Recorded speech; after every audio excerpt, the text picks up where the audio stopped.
Testing. All right. Let me just quickly turn this volume down, and there we go. I'm just going to turn yours up. Alrighty. Let's do a quick test on Twitch. Make sure I'm live.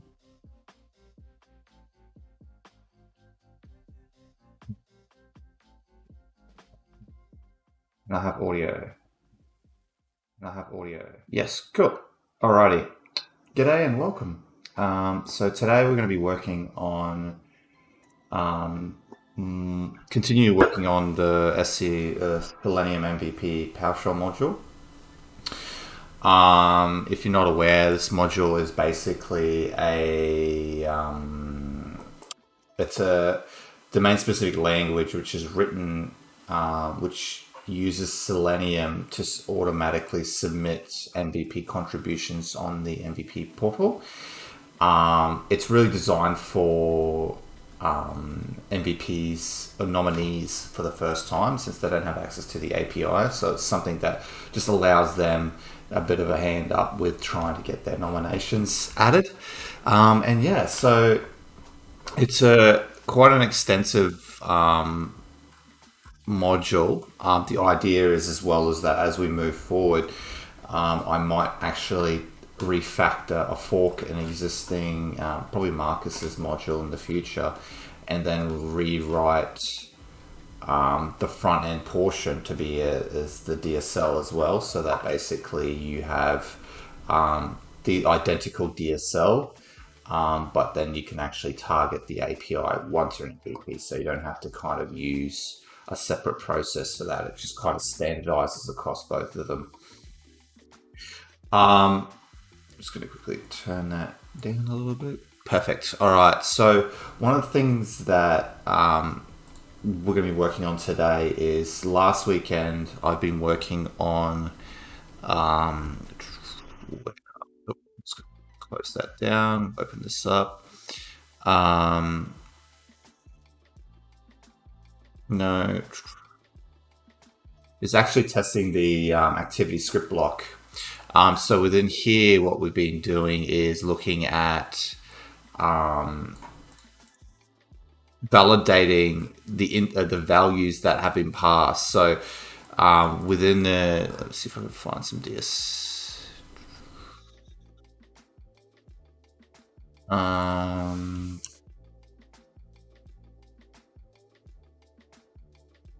Still got it. So it's validating the value component of the domain-specific language. So what we're going to be doing now is validating the contribution areas. The reason why is because that's the final piece that needs to be tested prior to execution. That hasn't been tested yet within the within our parser. Following that, then it's pretty much good to go. So for instance, this should be loaded now. So if I run this, okay, yep, missing a driver. Cool. All right, so let's just change. Let's just add a value. Let's call it, let's get value and call it test.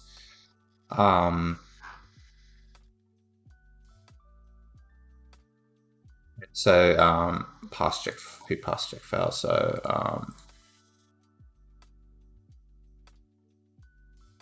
please ensure that value has the correct names and are appropriate for the respected area.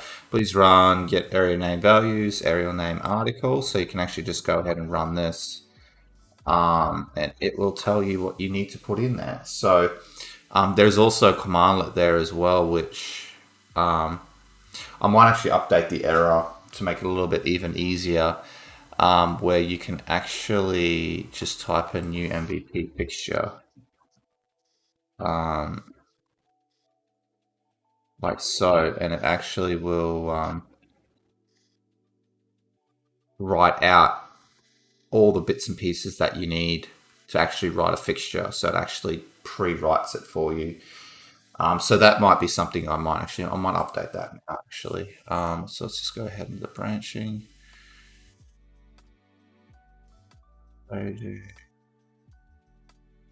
Oops.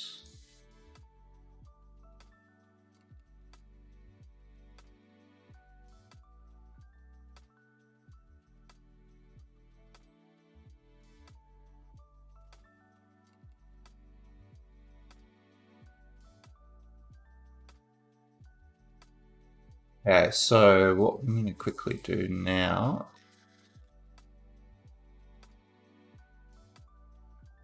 use MVP fixture. We're going to update that error firstly. That's the first thing we're going to do.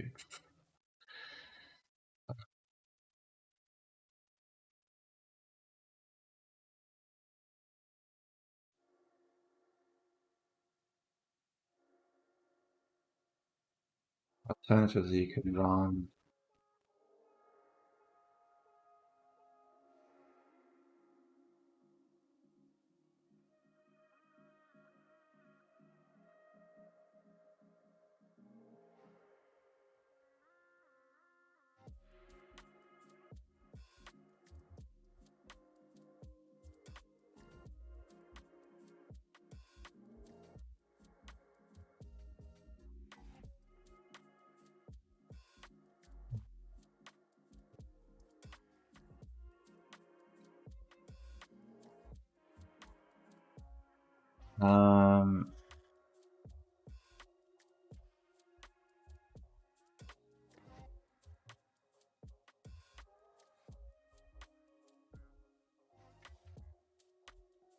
the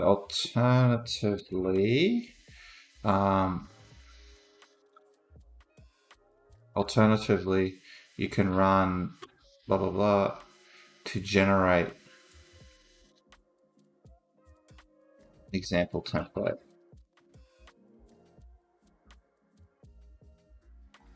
My other idea was maybe passing the values for automatically, but I don't know. Probably not a fan of that at the moment. Just because of the nature of that. So yeah, please run area. Alternatively, you can run.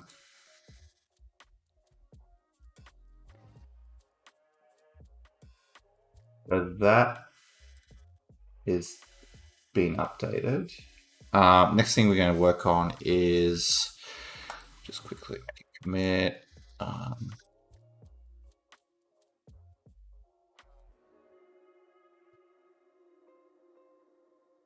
Updated error template, updated error.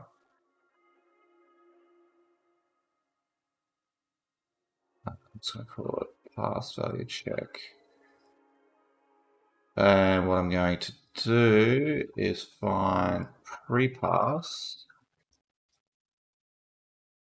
change in, so we don't break everything.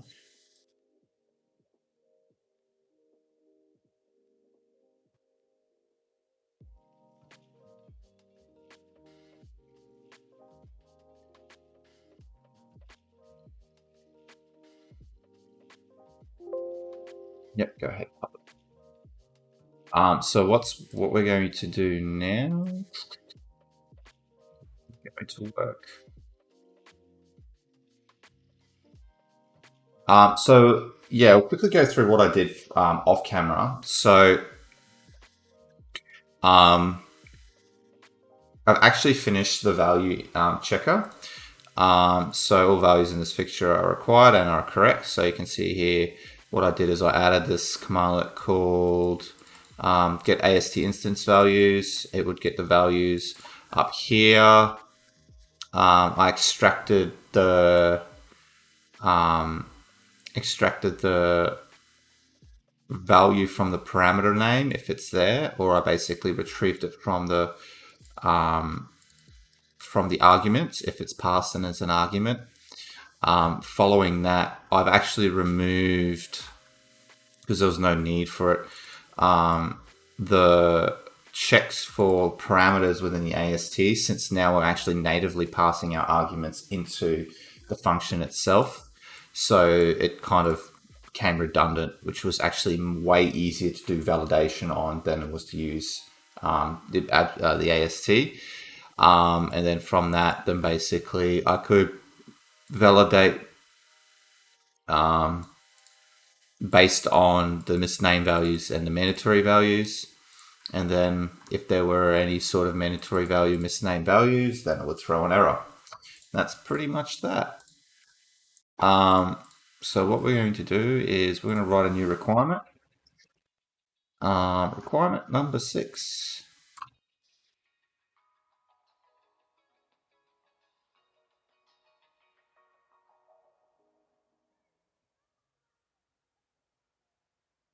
So that all contribution areas to added to the fixture are required and are correct. Now this is actually pretty easy because contribution area doesn't have any changing things. So all we need to do is check against the list, and if it's not, excuse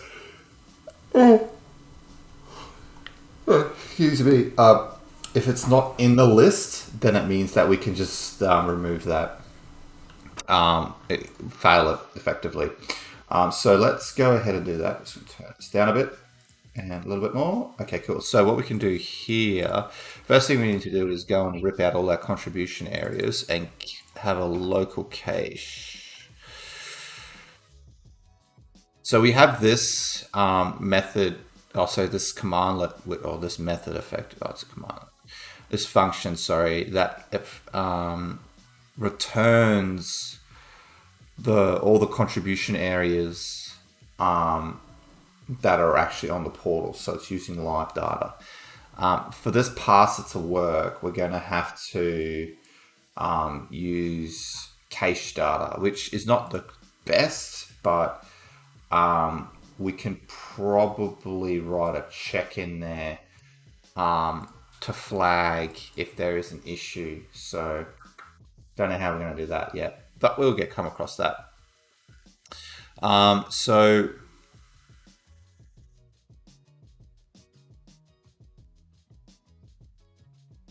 I'm wanting to do now, just thinking about this.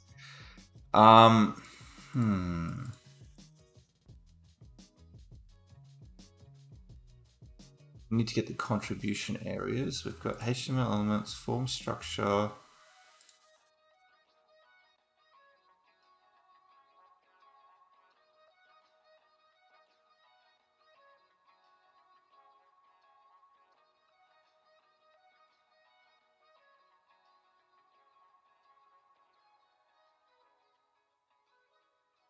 I'm going to create a new, I'm going to create a new one. I'm going to call this vector HTML contribution area.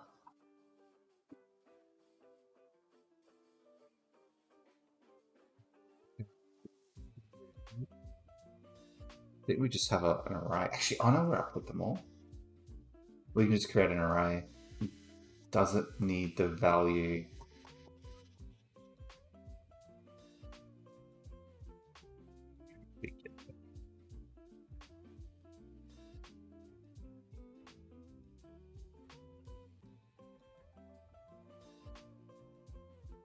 For the time being, it won't need it. I don't particularly really want it to make this overly complicated at the moment. We can do it in the future, but not now. So what we can do now, we're going to go ahead.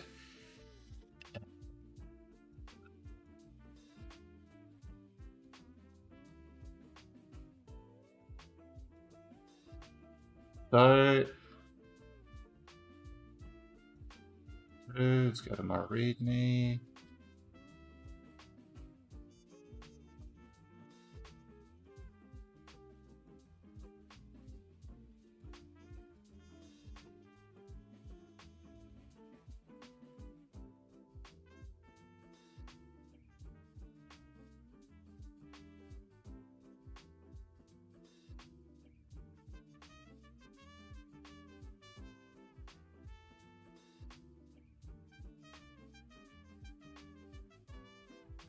Here we go.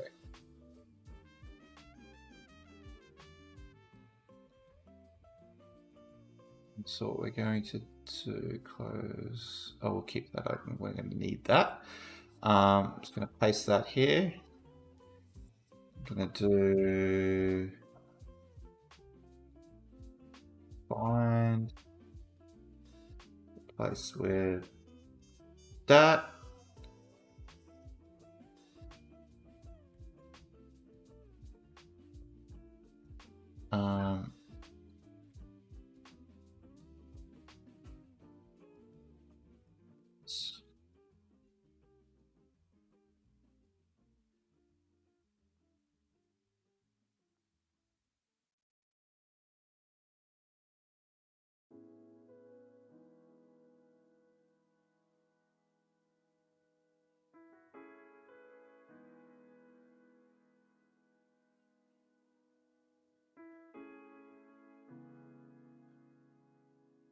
I think I'm going to have to join this data soon anyway, because I'm just noticing there's ampersands in here, so it's not correctly cleaning up the HTML when I ran it, which means that there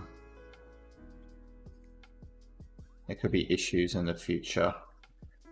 Those contribution areas technically won't work, so we're going to just clean that up.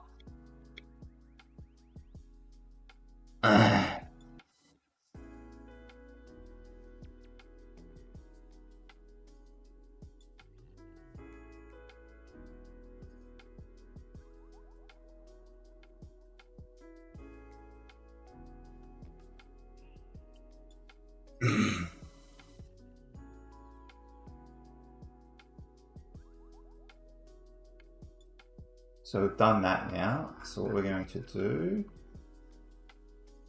just call this HTML contribution areas.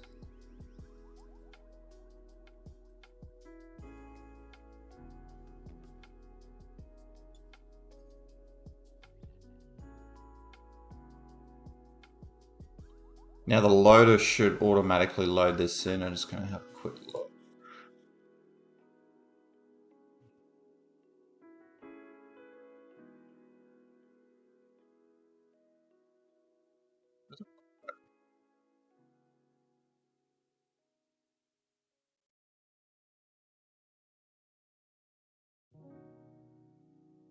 I'm just going to also check to see if the builder should actually automatically add these.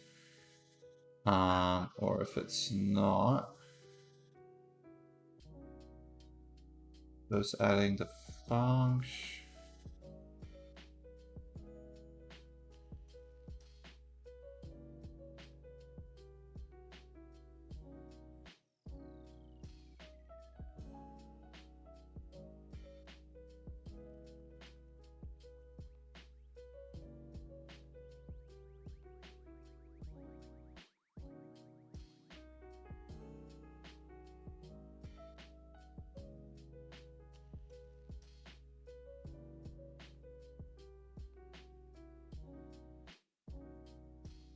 Yeah, so it just effectively copies them. Oh,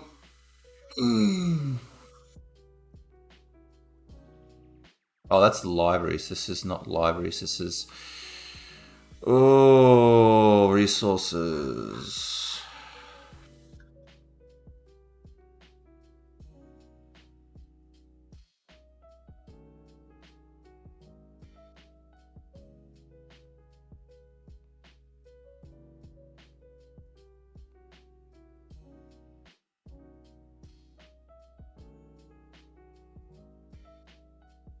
Yeah, okay, so it automatically adds it in, so we shouldn't need to do anything there with the build, which is cool.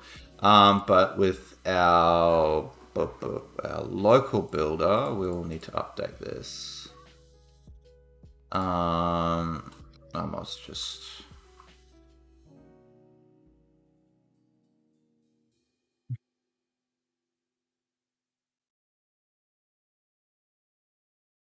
I'll just source that in there.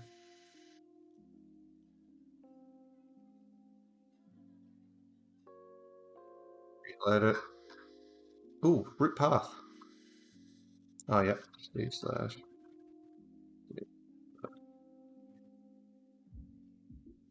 Get it built, added it.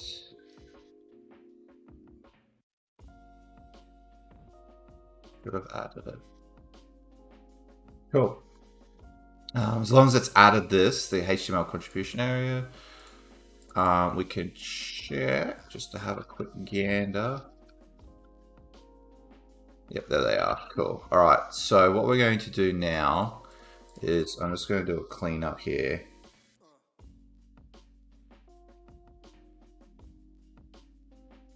Rename.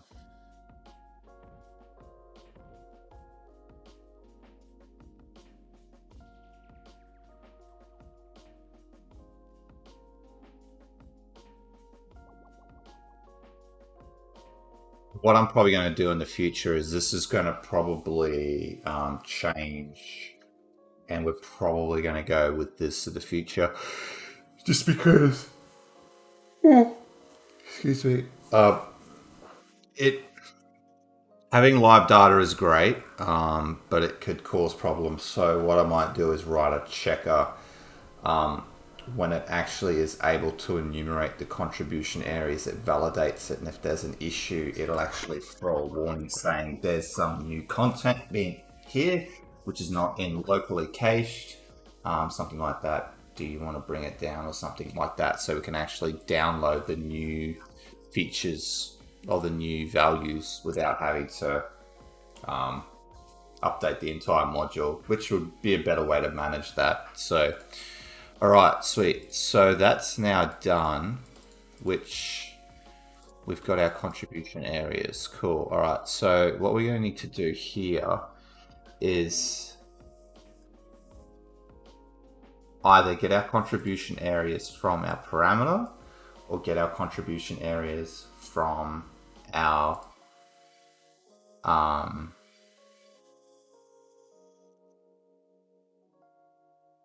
from our parameters, or get our contribution areas from our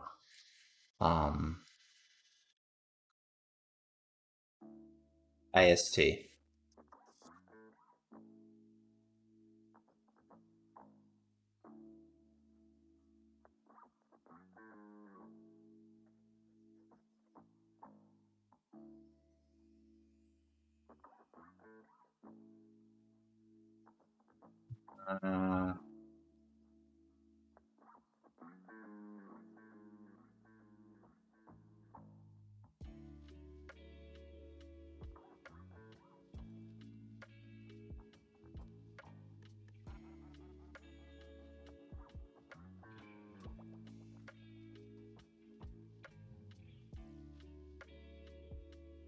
Do we get the value here?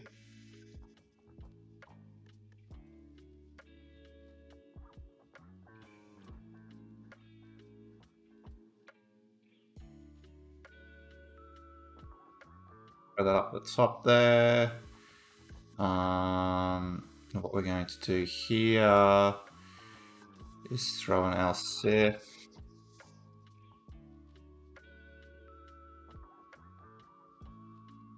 It's going to say where's is equal to 0.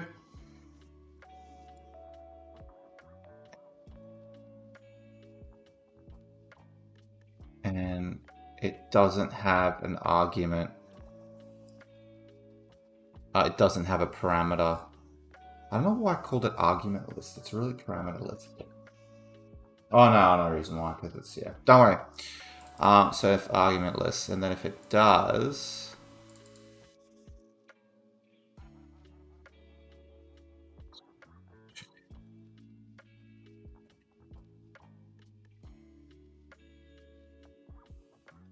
yeah.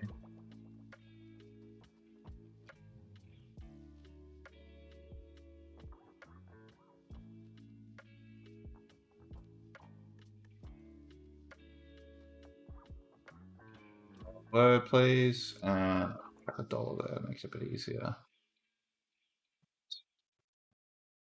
That to instance.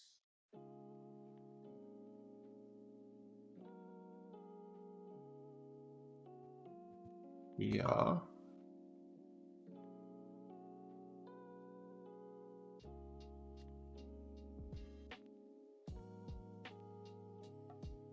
I really don't like that whole word, so I'm going to change that and make it a little bit less. So we're just going to change it to contribution area instance rather than MVP contribution area. We already know that that's the case. We're just trying to fix it. All right, cool. So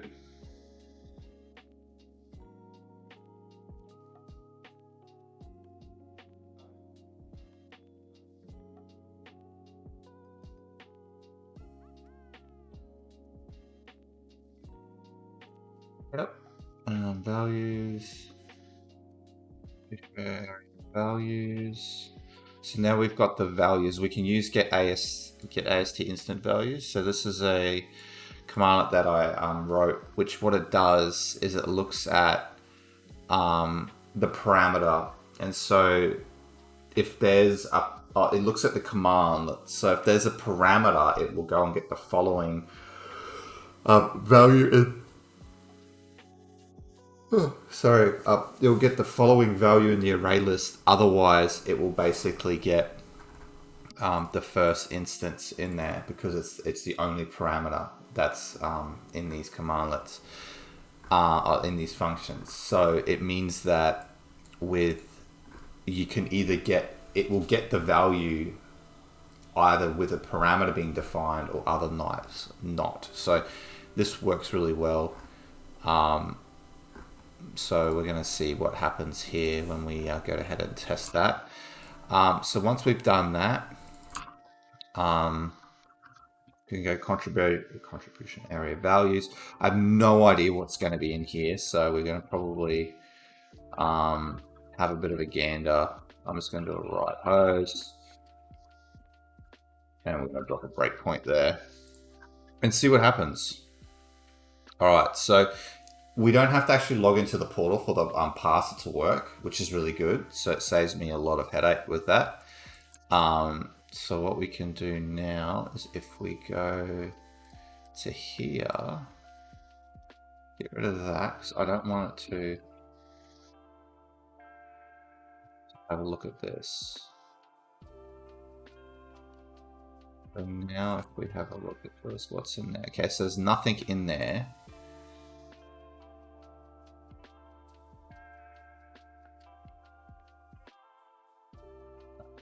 Okay, so that didn't even return anything.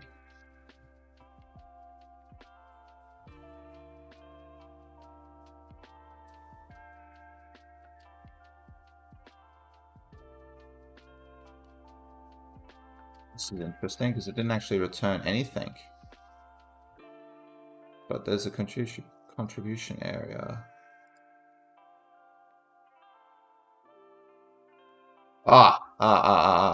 I need to rerun this, sorry. I didn't reload it, that's why. Okay, so if we rerun this now, see what we did here. Okay, still get nothing, that's okay. All right, so we got our contribution areas. Did it actually run this? Does actually contribution area have a parameter name? And what is its parameter name? Selected value.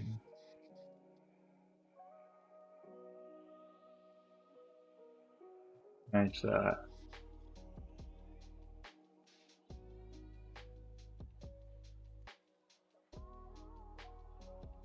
Reload. Now let's go ahead and rerun this. Oops. There we go. No.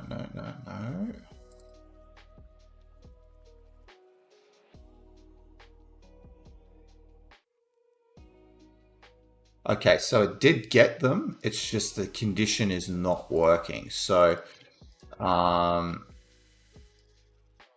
is not equal to 0. That's probably going to fix that. So let's go ahead and rerun that. Let's go ahead and re-trigger that.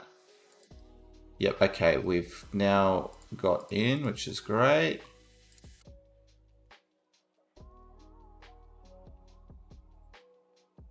Cool. All right, so that means that now we've got our contribution areas values. We're going to write some unit testing for that later,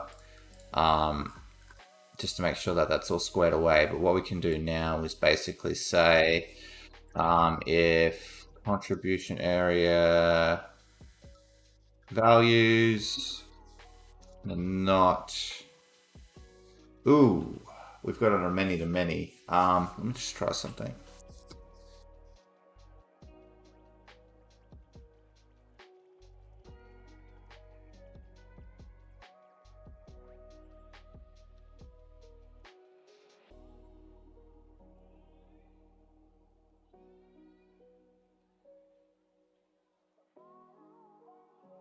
All right, so we could say...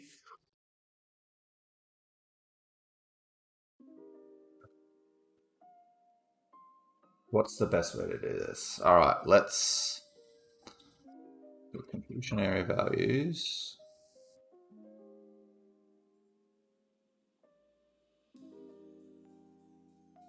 Where object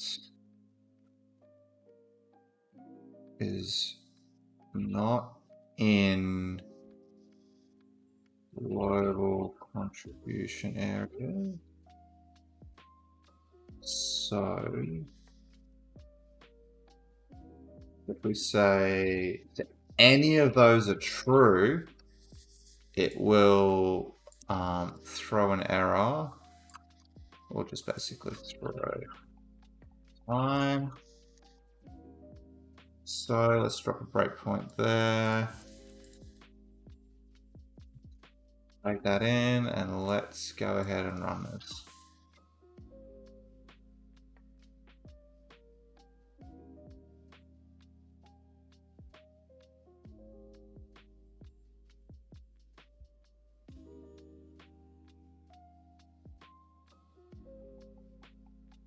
Are not in, but they're in there. Oh, whoops. HTML contribution areas.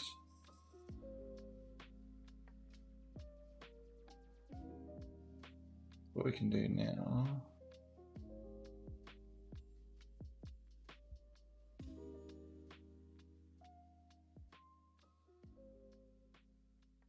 Yep, but it's going. I'm just going to let it throw an error. We'll rerun this. Rerun that, and we shouldn't get any error. 2, 3. Okay, yeah, no errors. Now that error is just because of the fact that we actually haven't connected to Selenium yet. So that's perfectly fine. Cool.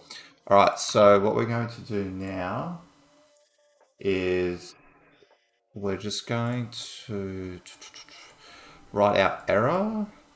So what we're going to do here, just say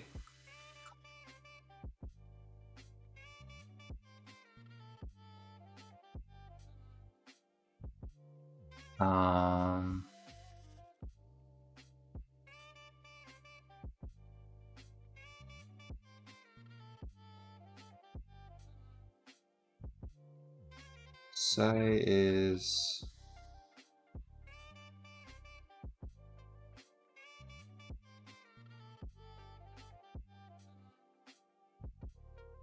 has the correct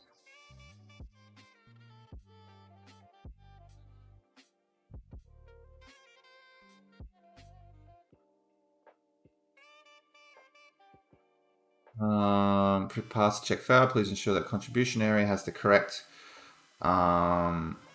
names added.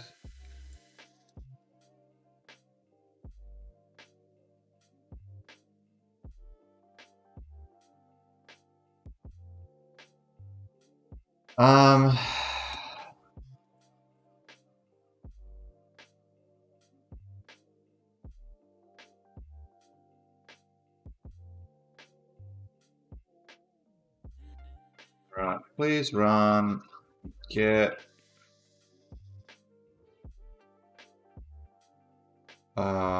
Please run get help.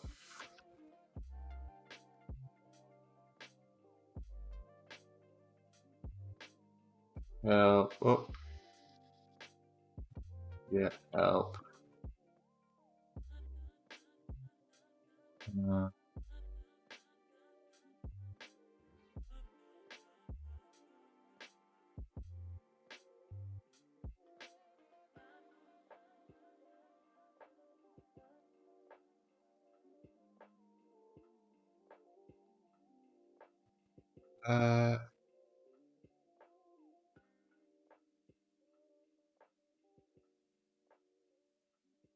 So now if we come back here,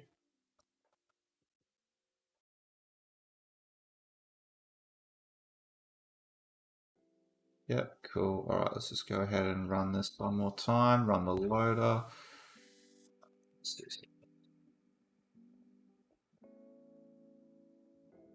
Build.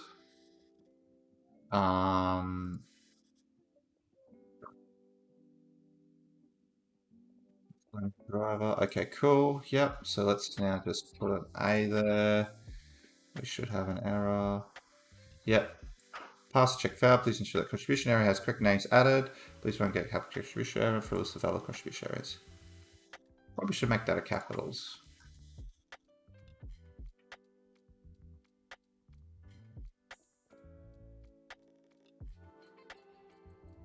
Alright, cool. Alright, so the next thing we need to do is write some unit tests for this.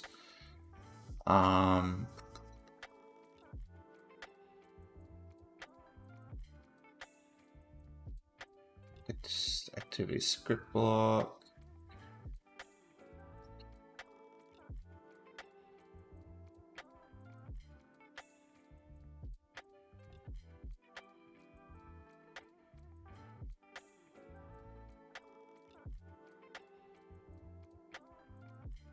All right, so this is going to break all our tests because we just added a new feature. So, all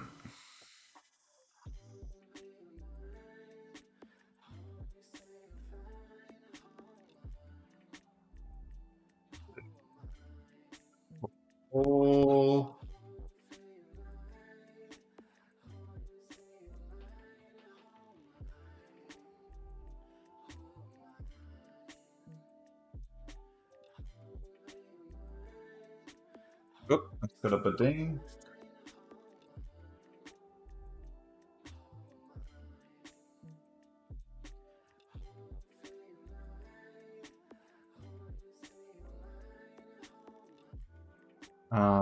What we might do is I'm just going to add test in here.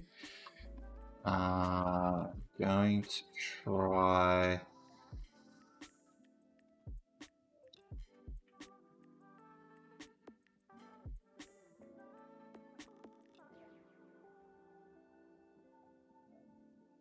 Actually, no, we can just do arrow. Continue. I don't care about. If that doesn't work, we don't care. All we're wanting to do is create a variable.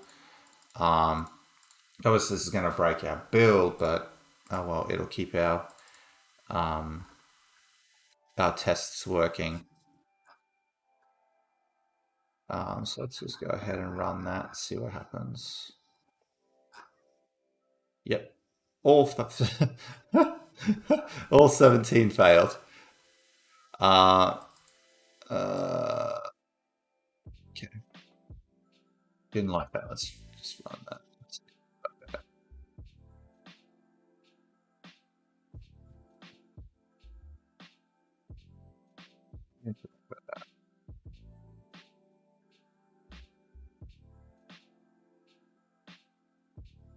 That test was not doopy doopy doop.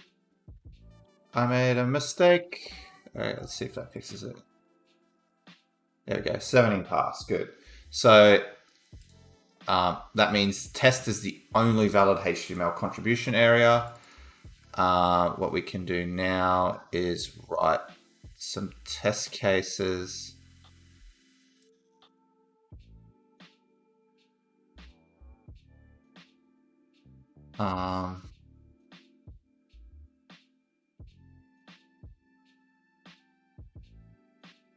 Pass. Rename it to parser.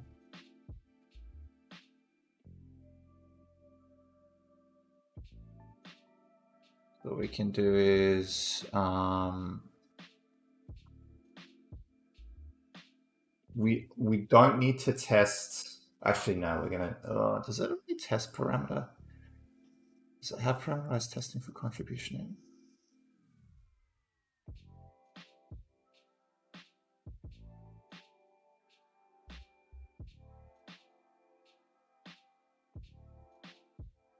I think it already is doing this. I'm just looking for how we're testing the value.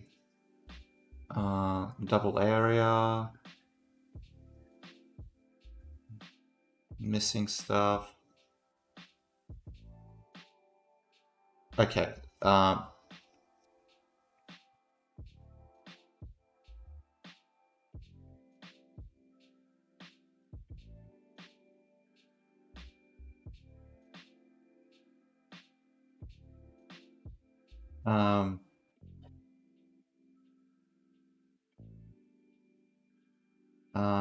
Invalid contribution area.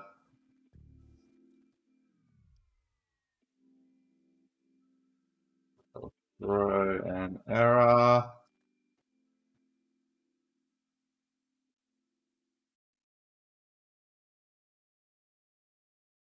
Here.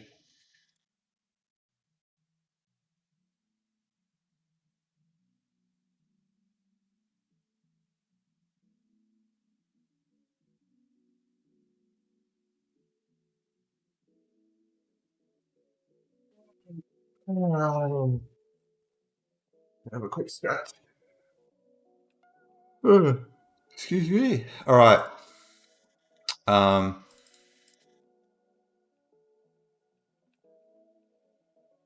going to leave this the same.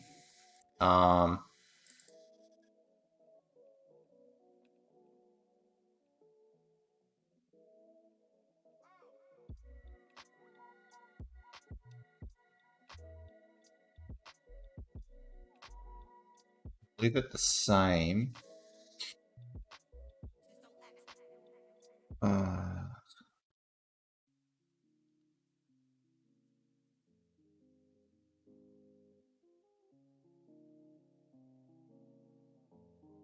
Just was that.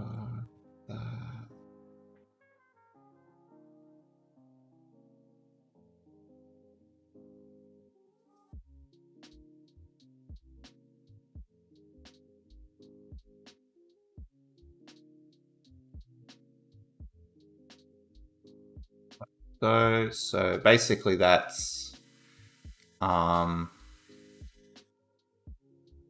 contribution area is not valid. The area and everything else should be fine.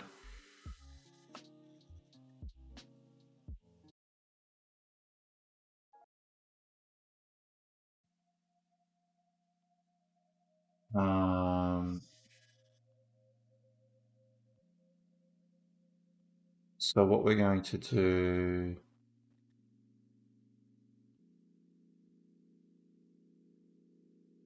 See what happens when we run it. Okay. Yep.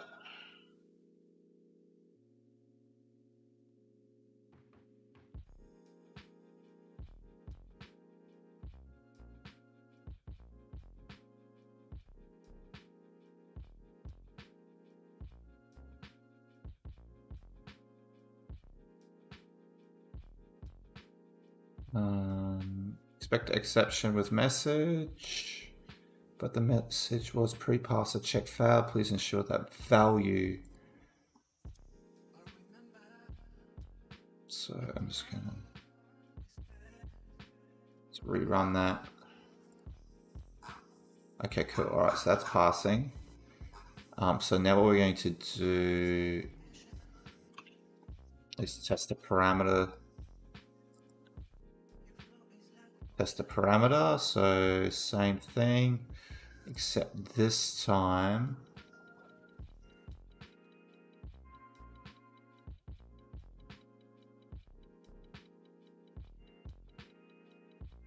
that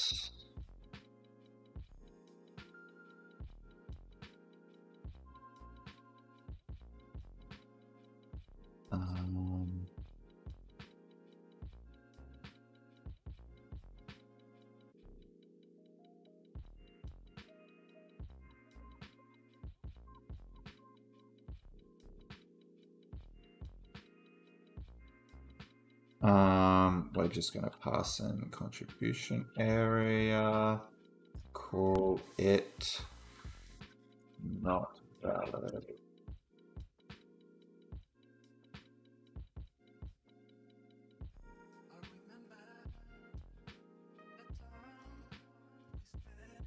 Argument list.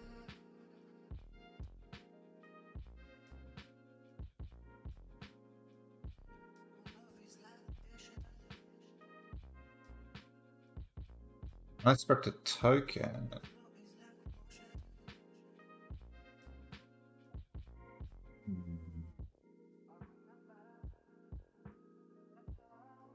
So I expect a token. Should be fine. Oh, it's because it's outside there. I just need to do it there. Then.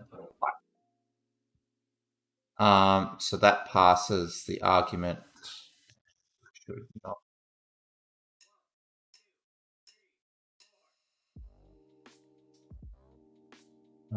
Yep, and it threw an error, which is good. All right, so let's jump on to the next one. So now,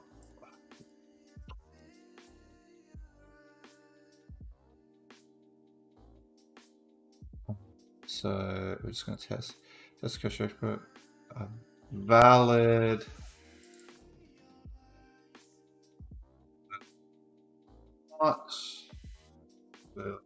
Not error. So what we can say is test.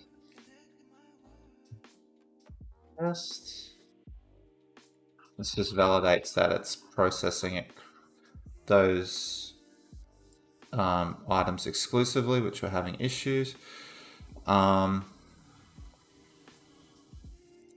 It should not throw. Whoops. Should not throw anything at all.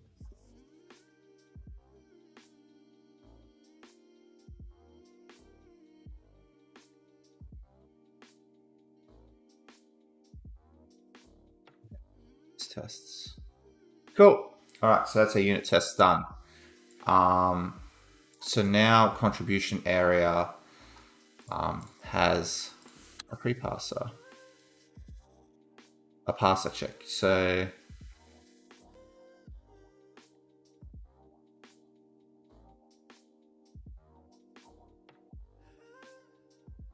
cool. While I'm doing that, I might as well update the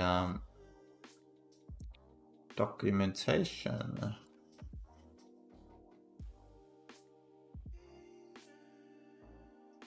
Oh boy, this is going to be big. I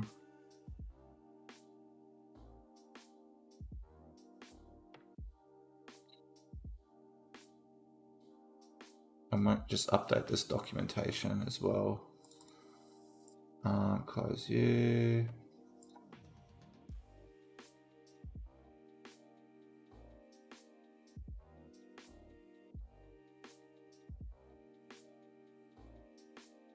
It's contribution area.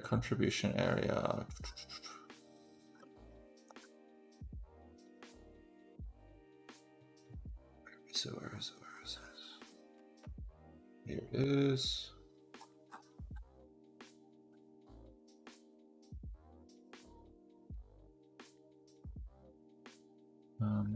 There it is.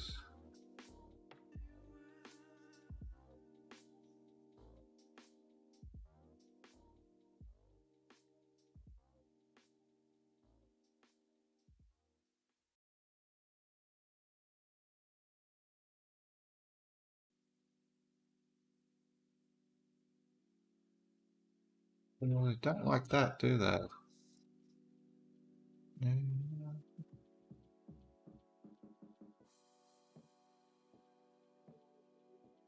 What's it want?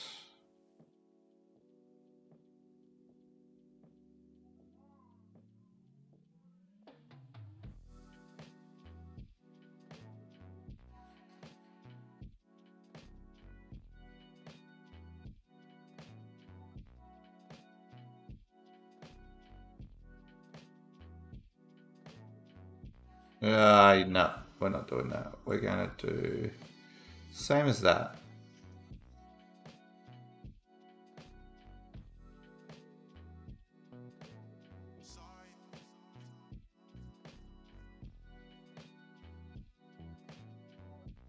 Let's make sure everything's all dot pointed nicely. Then we're gonna remove all the ampersands and replace with that. That needs to be spaced.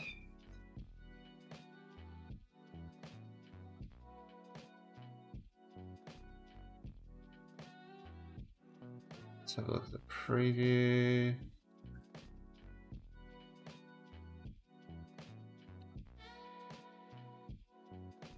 All right. Looks good. Looks really good.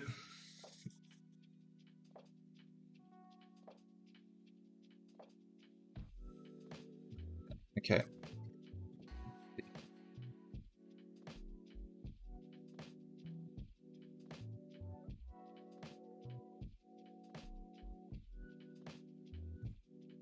That.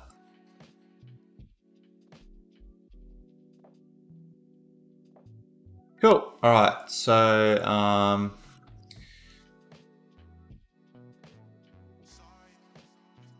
pass a check for contribution area, updated documentation, updated get help.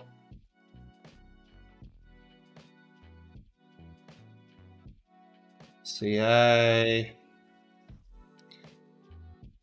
What else did we do? I think that's it for the moment. Local loader, test activity script block, localized data, history on contribution areas. Cool, cool, cool. All right. Let's go ahead and push. So that will get that all going. Cool. All right. So one of the other things which we've got a bit of time to look at. Let me jump off a little early today than usual because I'm going to breakfast. Before we do that, one of the things I wanted to have a quick look at is the CSV parser or the CSV component here. You can pass a CSV in, which you can see up here. We can import a CSV file and process it.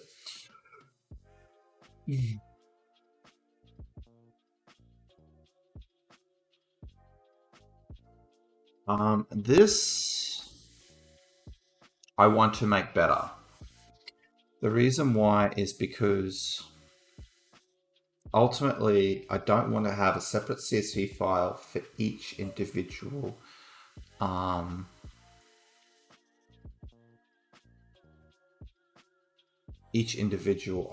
So we're going to change this. It's either I create a structured CSV, which it has to match a specific schema, or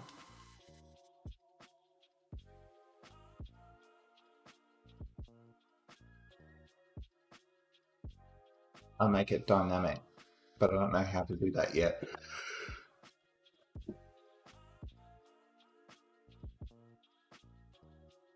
Because the current problem is that if there's a,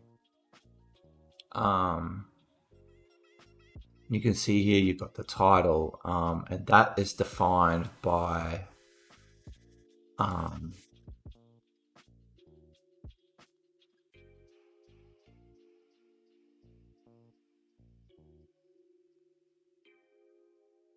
That's defined by um, the name of the HTML name value, which would work, still would work. Problem with is that it locks you in for the specific area. What we can do,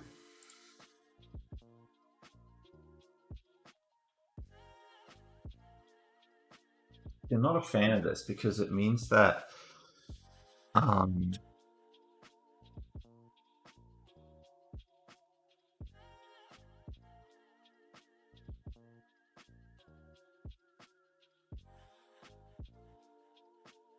the other way is that we have like a named value, like a name item key, like an item similar to a HTML string, where you would actually, you can do it this way, or if you're actually wanting to explicitly have different values for a different area,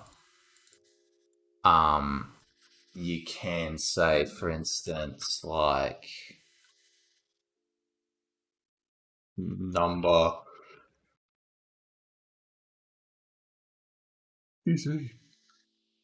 of clicks,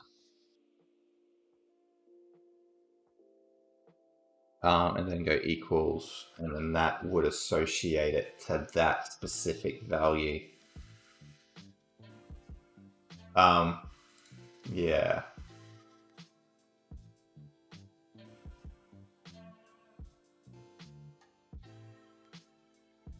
Hi, you have an echo on your recording, about 2 to 3 seconds. Your tab's duplicated, never mind. So letting control of PowerShell seems super useful. Yeah, it's pretty cool. So there are other features out there, like so Flow actually has a product where you can actually do similar thing locally. So you can actually download Microsoft Flow, Power Automate, no? Yeah, Power Automate locally to your machine and make change and do similar kind of things. However, I'm technical, and Power Automate's not technical enough for me. So I think that there's specific customizations that this can do, which Power Automate can't. So that's all right. What I'm thinking here for the CSV is whether we have a named value.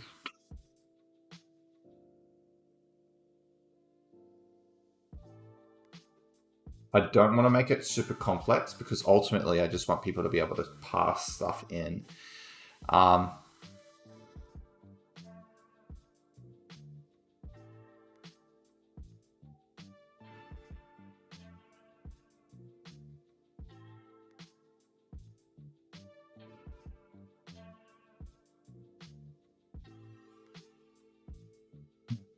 This is an interesting one.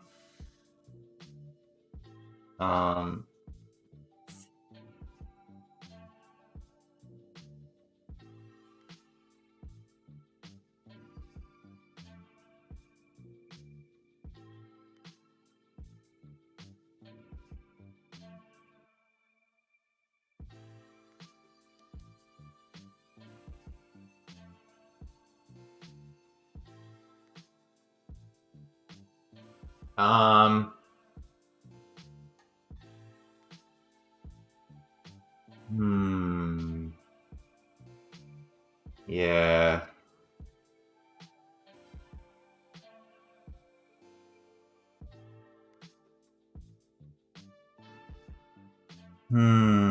This is a bit of a doozy.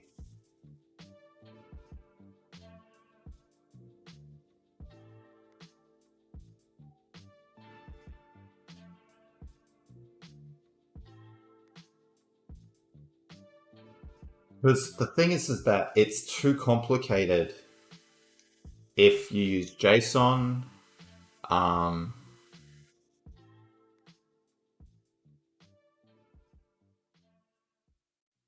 It's too complicated to use. Like it's perfect for CSV. Like CSV is really good. The problem with it is that if I create a custom naming solution for it, people are just going to ignore it. It's going to be too complicated. So I'm kind of limited here to how to deal with this. Um,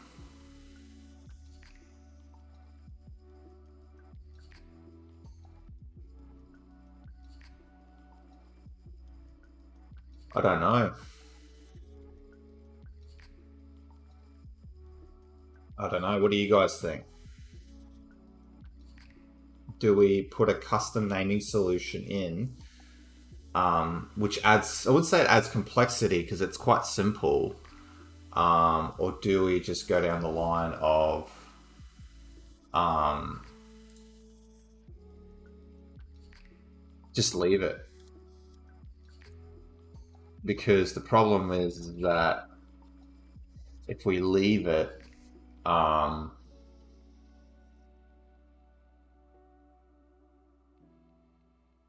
yeah, if we leave it, we're effectively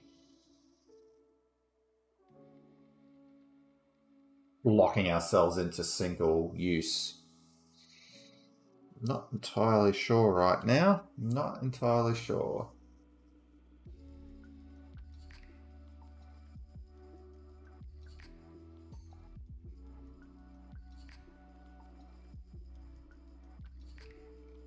I think what I might do is go with the.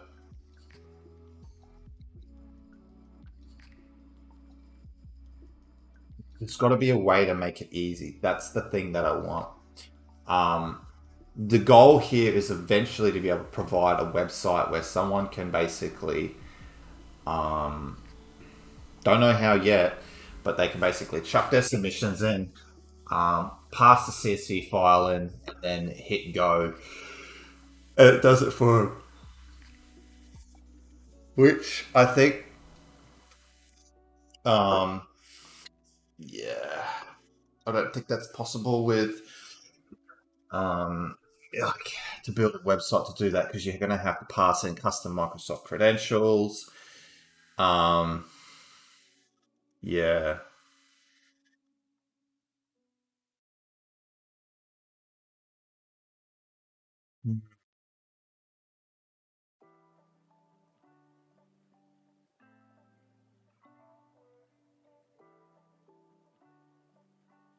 really, really, really wondering about this. Not entirely sure. It's a bit of a dilemma right now. Hmm. I think. Um. Yeah.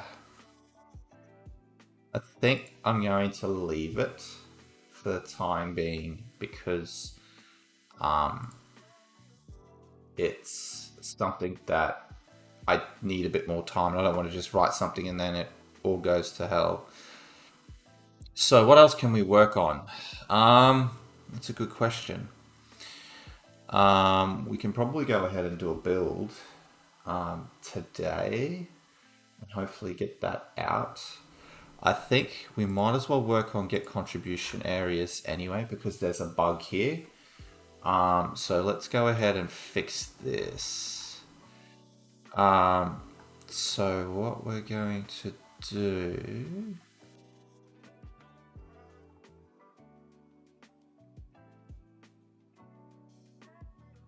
I'm going to go to get contribution areas. I wonder if there's unit tests for this. If there is.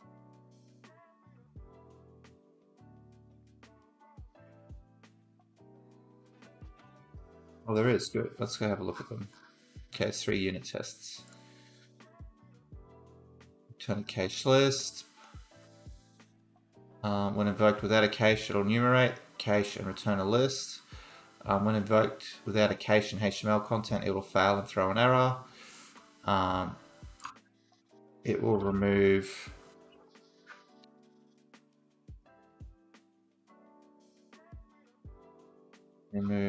HTML formatting from the names.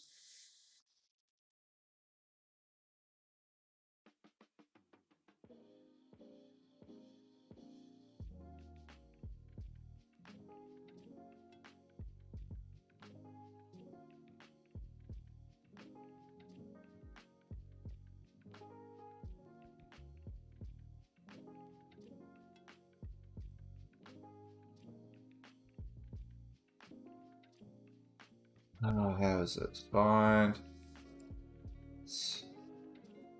Like amp. Just quickly go and have a quick squiz. Where is it? Is it in here?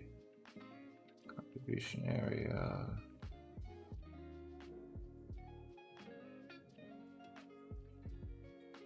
I think I fixed up contribution area.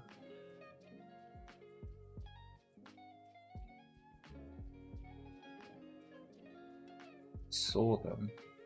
Yeah, so like things like that we need to clean up.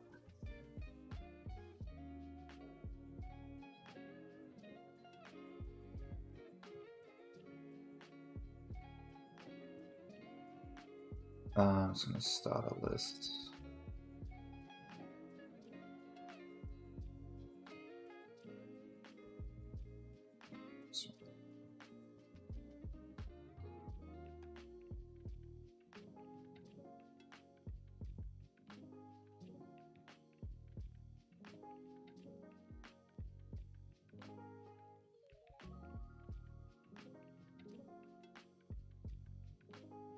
Work out what character that is. Non-breaking space.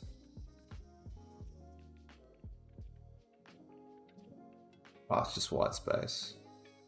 We can just biff that.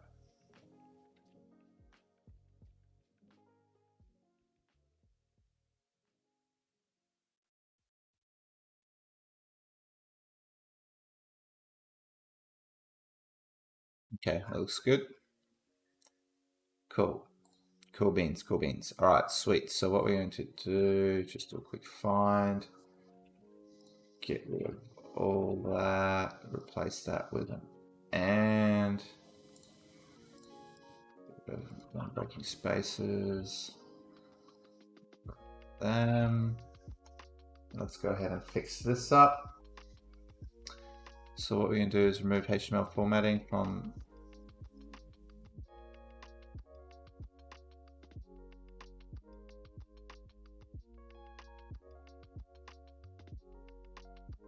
so return test ampersand data. We can just say mock it data.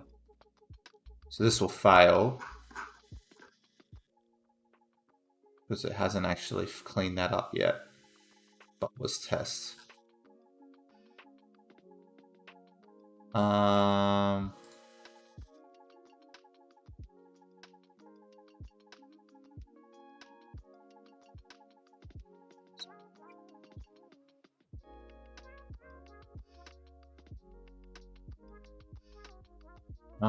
And we're going to change.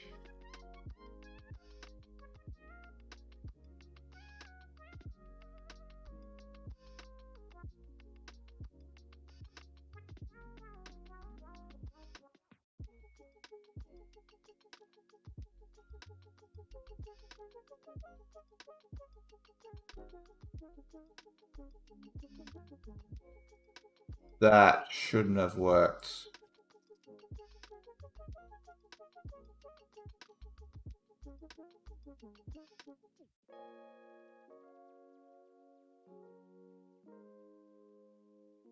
Test SE contribution areas.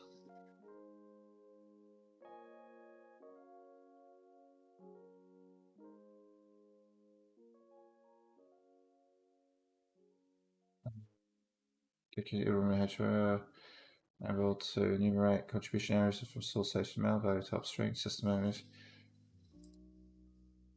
Okay.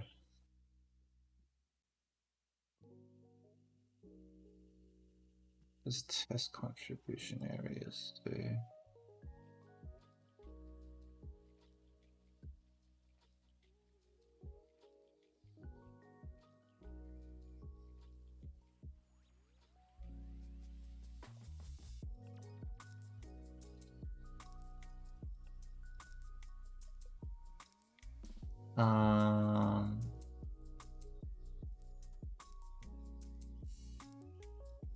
So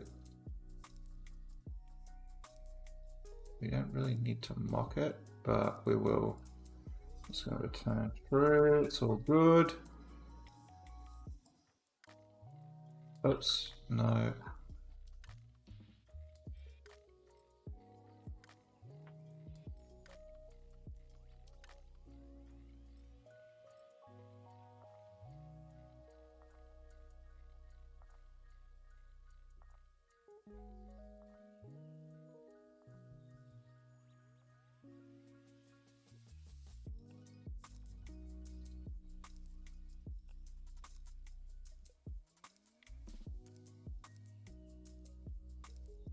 Clean that test up.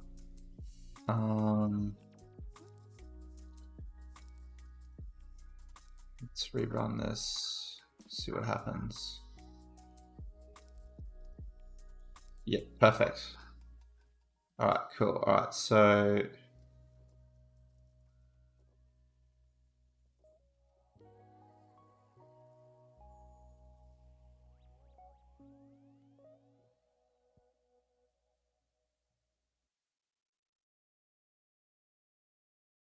just gonna get rid of that.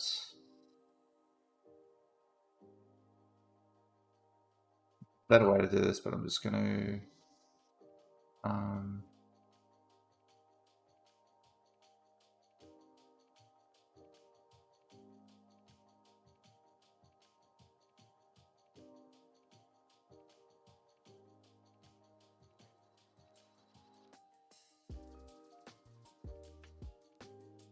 we should have 2 tests that fail. Great. All right, sweet.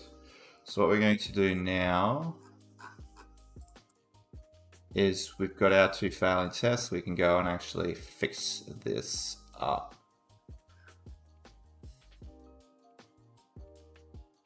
Distribution areas.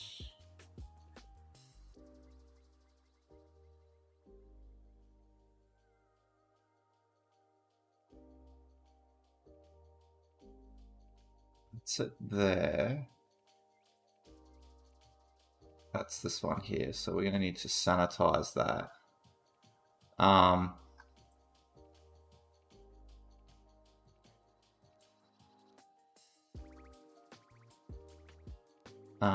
just trying to think what the best way to sanitize is.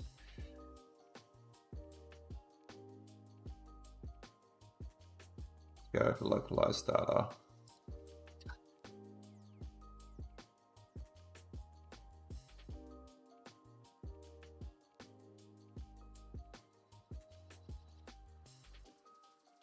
I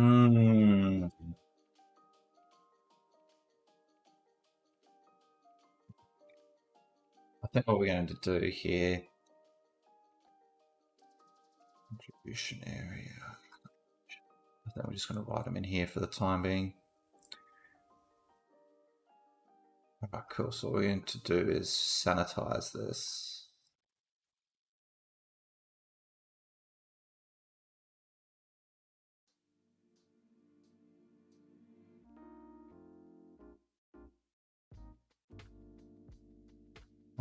So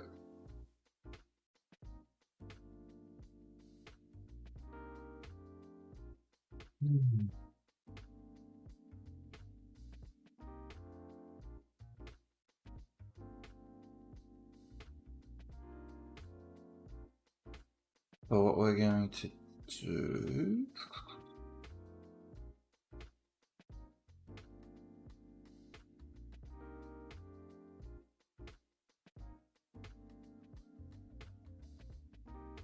we're just going to go value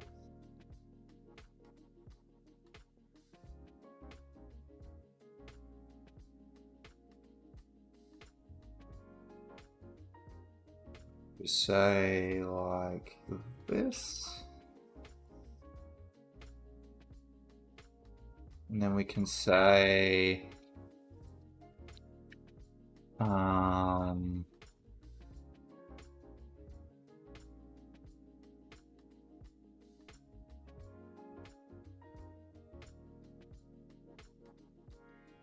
Just take a note out of a leaf out of JavaScript's book. We can just say return a value, replace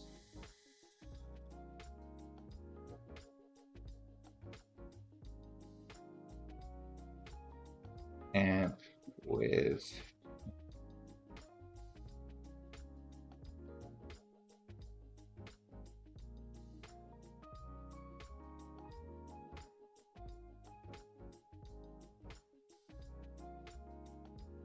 because everything is different.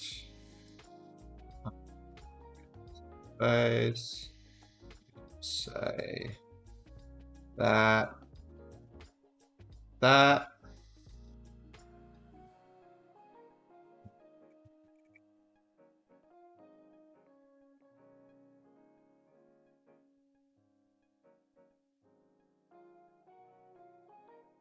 How am I going to test it?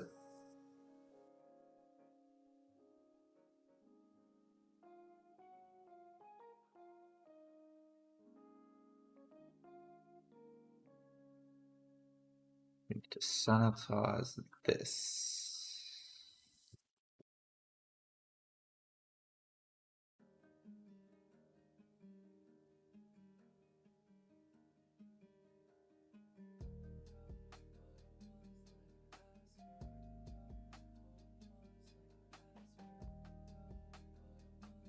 Sanitize for each object.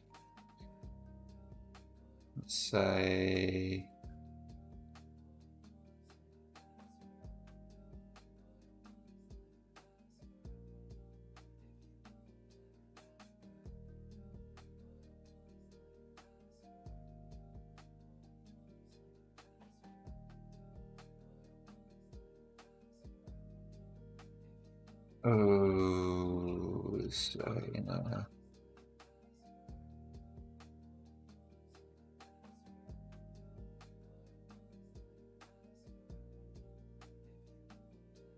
like so, and we can say in a text,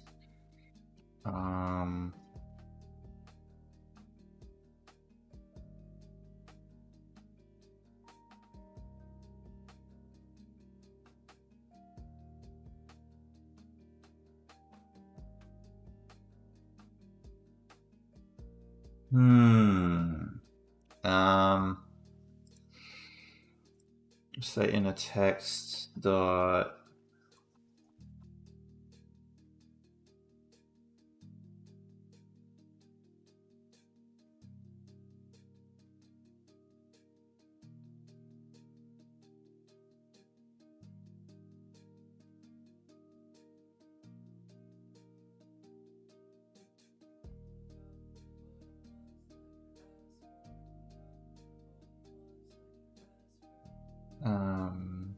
not match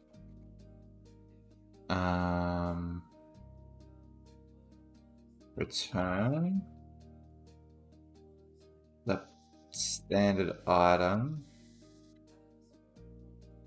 otherwise they the script block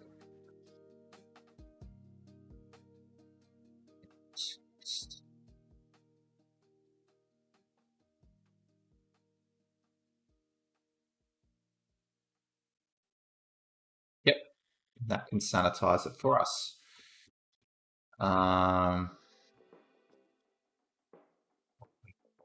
Do though.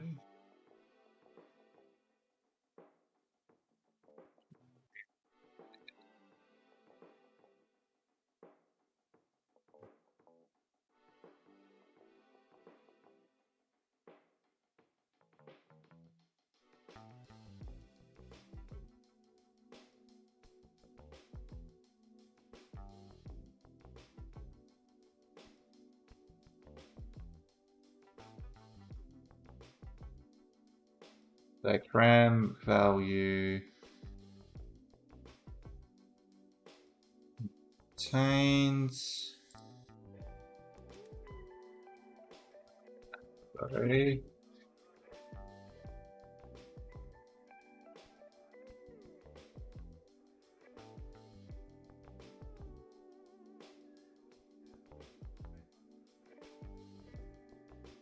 If that's the case, why don't we just move them together? That.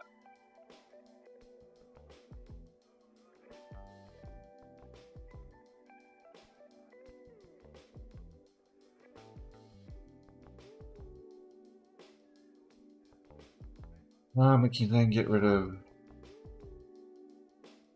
B. B.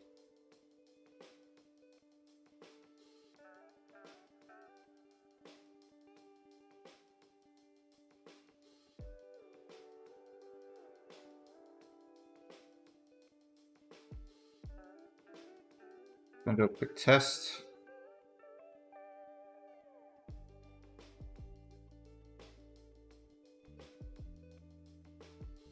Through. Just return the value.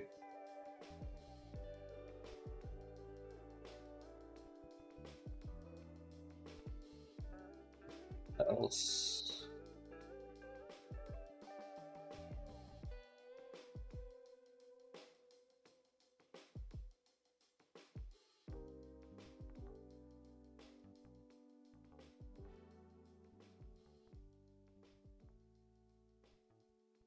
So, get rid of that. Don't need. I'll keep it in a hash table for the time being.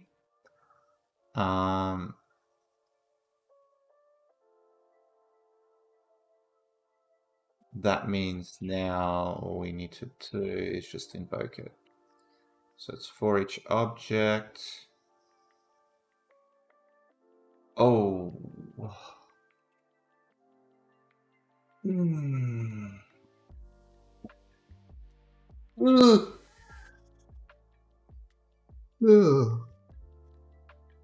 Because if it has multiple, it's not going to be able to clean it up. Interesting. Interesting.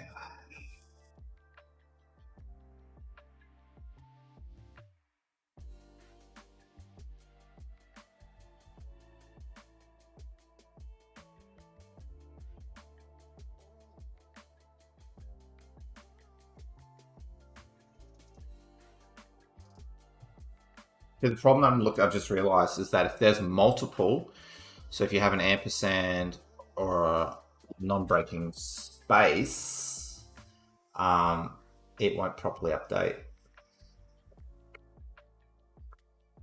It's a problem. How am I going to get around this? I'm not sure at the moment. I'm not sure. I want to get this sorted today, so we're gonna try and fix it.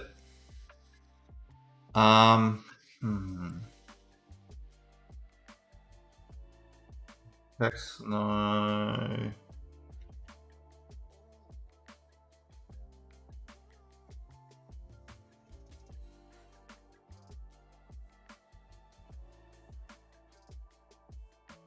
I think I'm just gonna have to write a custom script block and do it in one sweep, unfortunately.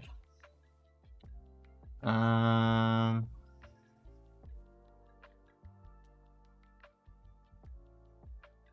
just going to do finds and replaces. And I'm just going to say value is equal to value.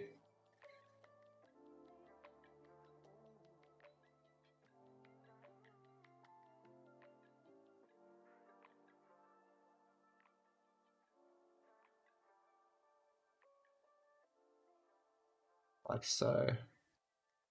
And then we can do a write output.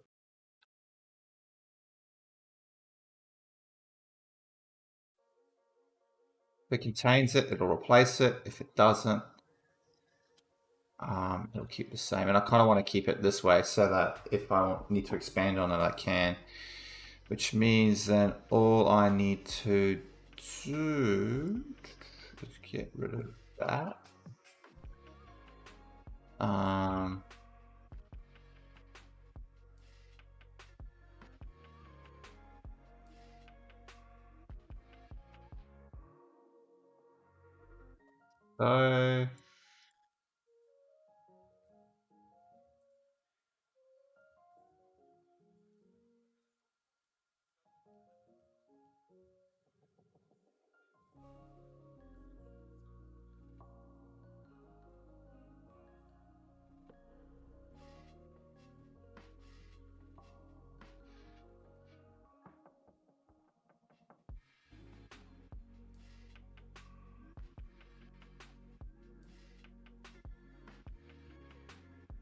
So let's run some unit tests. And we got failed.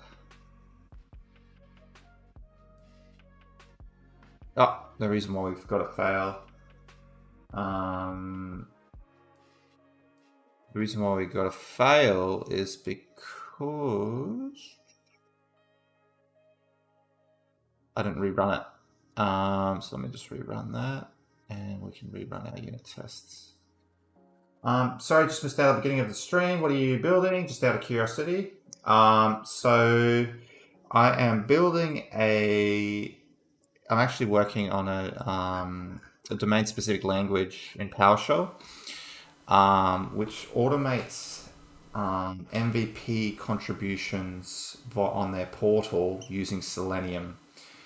The reason why I'm using Selenium and not the API is that the new nominees that get access to the portal, they don't actually have access to the API. So this is kind of a workaround for them for that. The goal is going forward is that I'll eventually write the DSL and make it compatible with the API, so that basically it's just one single language that can be used against multiple endpoints. So whether it's using Selenium or the API, it's perfectly fine. So that's what I'm working at the moment. So it's a published module. It's on the gallery now, and what I'm doing is I've added a pass check. So now we've updated the parser anyway. So what it can do is if you execute, it checks the values prior to actually adding a submission and not having errors on the submission. So it's just kind of building more robustness around the submission process. What I'm doing right now is I'm just doing some sanitization. So there's some bits and pieces that I came across a bug there. It's not sanitizing the data correctly. Well, it wasn't sanitizing it at all, and which would cause issues with a person trying to add a contribution for that specific area. So yeah, that's what we're working on at the moment. So I'm just going to rerun this test. Okay, it's still failing. Do now.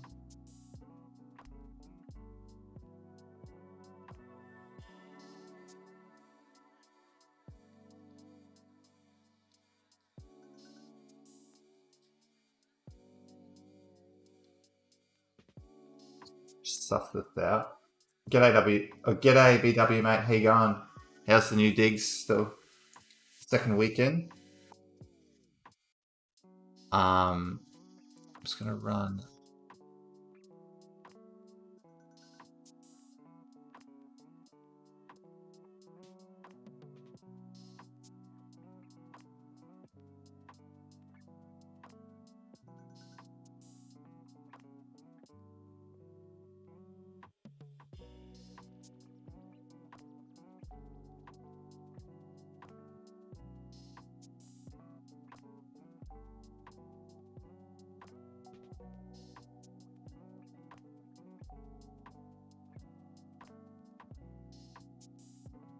Not that.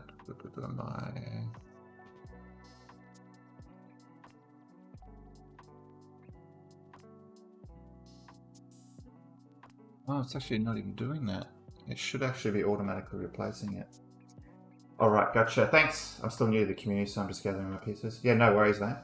Made my first baby steps towards improvement, set up an MS team, getting a shared mailbox, next phone hunt group, so we can actually have a help desk number for people to call. Oh, okay. Yeah, that's significant. A lot of work there. Is that phone hunt, like, is that using MS Teams for phone calling, like for calling, or is that just the old school Samsung call system? All right, so we're going to do here, just going to replace.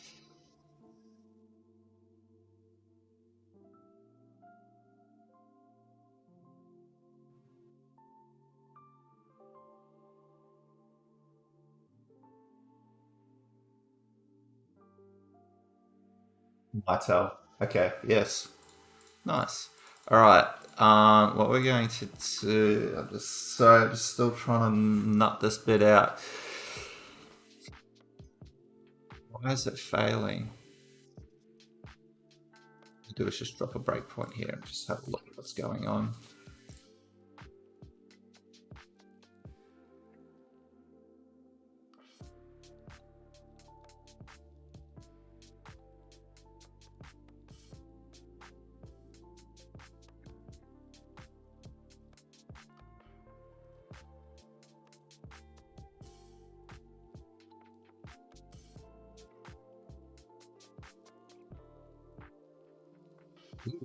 Ooh, it did not like that at all. Let me rerun that. I think I'm going to have to step this one.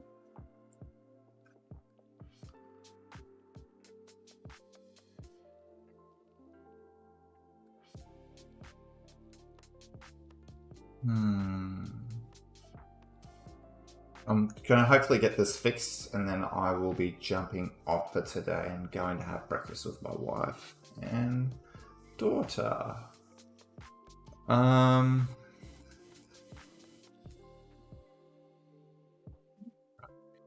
run.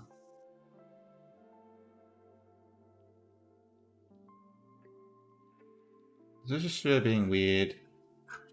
Oh, that's time it's being weird.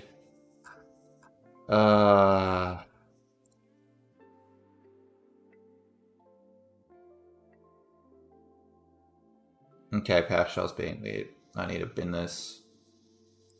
Hopefully rerun my loader.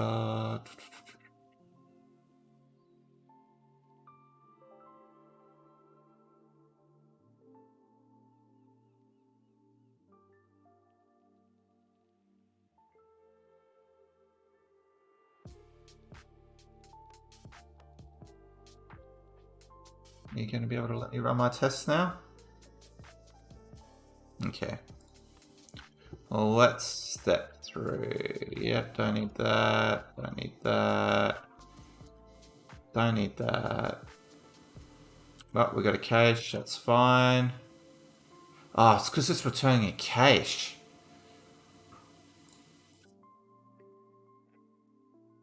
Yeah, there's a cache. That's why.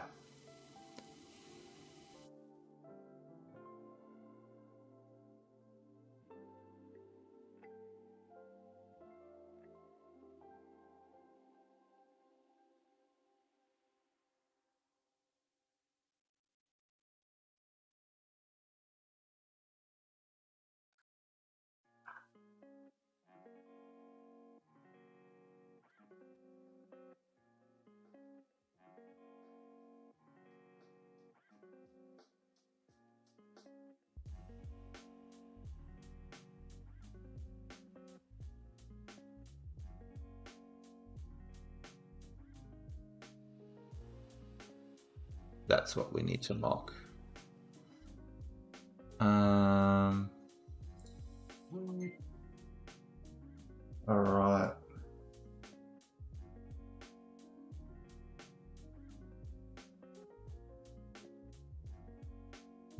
Breakfast is practically night for me. Yeah, it's the joys of being a worldwide. It's 8:06 in the morning. Oh, as you can see, it's 14 degrees and it's sunny. I might actually do a stream outside one day. It's actually really pretty. We'll have my laptop out, and a couple of my, actually no, I can't use my monitors because they're bolted to my desk. But it's very quiet outside. Yeah. Now I'm interested to see what's in here. Okay, so we've got some mock data in here. Okay. What do we have in here then? Breakpoint there. What? Oh, this is going to be a pain to test. If we've just got mock data, like we've got a whole big HTML file, this is going to be a massive headache.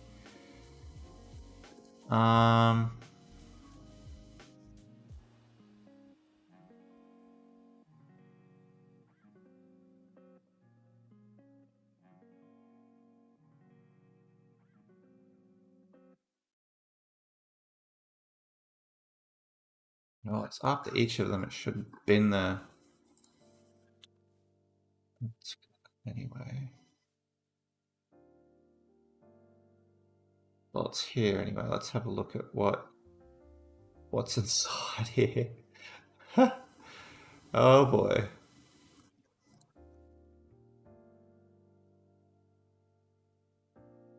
Oh boy.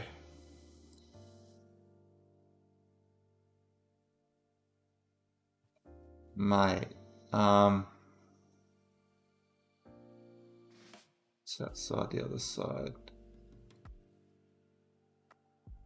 Yeah, that's all the data actually. Alright,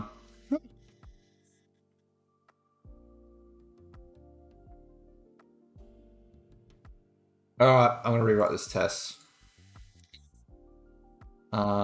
Since we're actually using data, we're just going to in real life issues, yeah. Stream outside. Yeah, it'd be interesting. If you follow me on Twitter, you would see a view from my office. I'm actually streaming from I'm in the country now, so I would be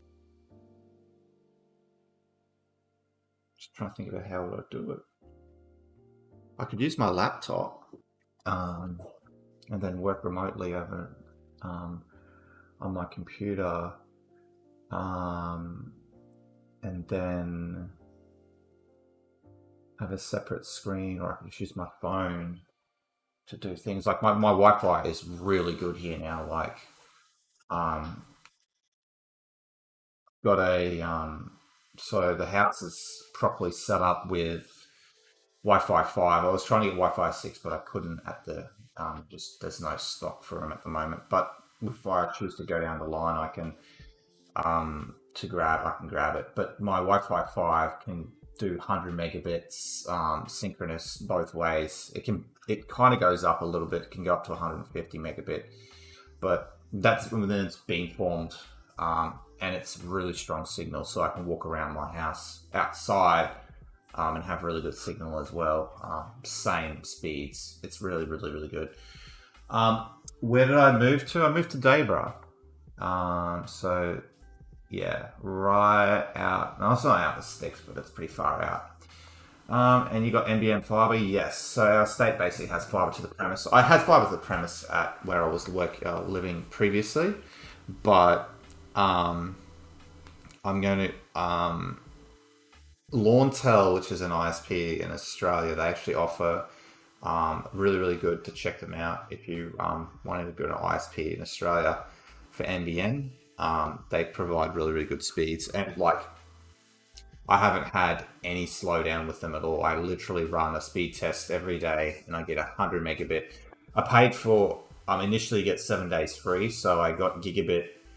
I got gigabit down and 50 up, which was really good because I had to do a lot of I had to rebuild my computer and things like that and re-download everything. So downloading gigabit's amazing, but The problem with it is that it couldn't actually handle, my router can't handle it. So I've actually got a proxy in between it, and obviously the web proxy just can't push that bandwidth and scan. So yeah, I got a bit of a problem there, but oh well. That just means I needed to get a faster router when I get around to that, which is not a priority right now. Yeah, just a question related to you living in Australia. Do you check your shoes before putting your feet in them? I do now. I do now. Out here, there are spiders and there's all sorts of nice good things floating around. There was actually a spider in my swimming pool the other day. So, yes, you do. If you're in the city, you don't really need to. But if you're out in the wild, if you're out in the sticks, yeah, you do. Yeah, but yeah, the NBN fiber is really good. Like, I get really low latency. Like, and even with Wi-Fi, I get really low latency. I just ran a speed check before, and I was getting like 3 milliseconds with Wi-Fi. So it's really, really, really quick.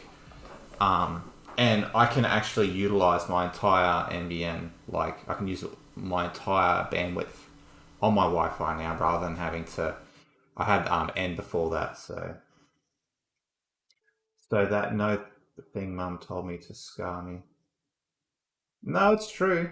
Oh, the scare. Yeah, no, it's true. You don't out in the bush. Yeah, you check you just knock your shoes, especially when you're going camping out there. Just kick them out. Like it's very rare that it happens, but at the end of the day, though, I don't want to shove my foot in there and get bitten by a spider or a bull ant or something. Even if it's an ant or something, that just sucks. So, all right, let's carry on. So this unit test,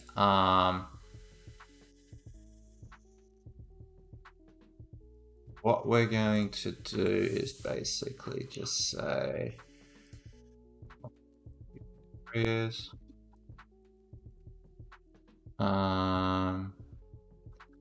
what we're going to do, result should not contain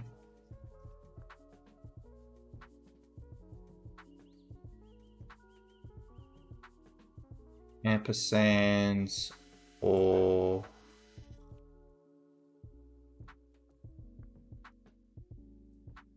result.name for each object.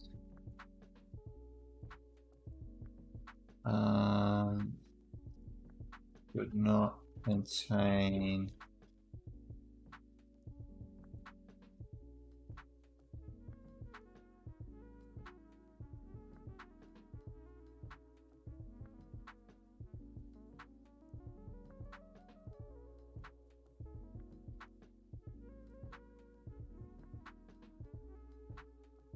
let's see if that works.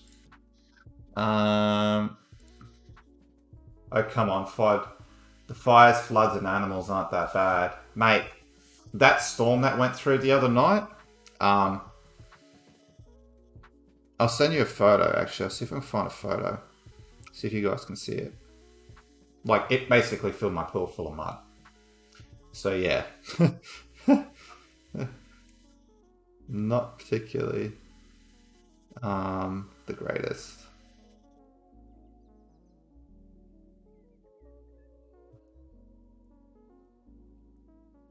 And yeah, it's kind of funny though, because where I'm living is like I'm right on the edge of the bushfire zone.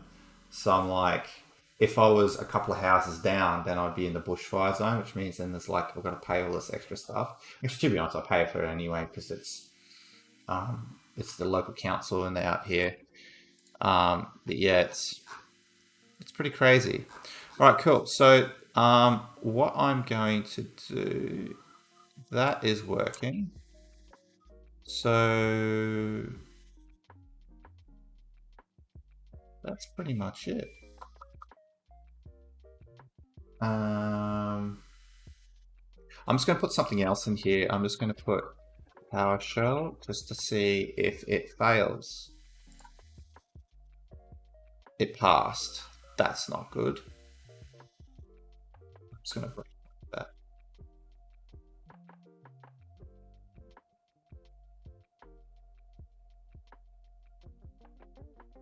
God. Not even breakpointing. There we go. Test.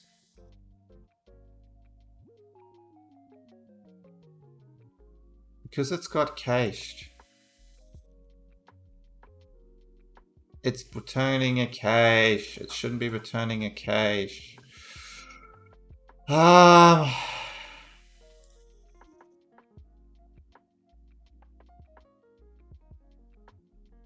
Going to force it not to return a cache. False. Please don't return a cache. We care about that.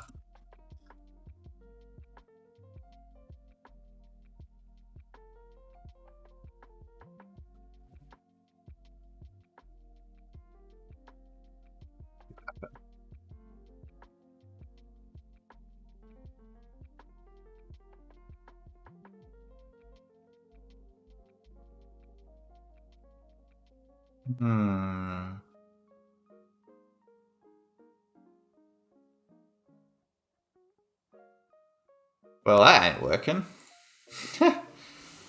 Oh, boy.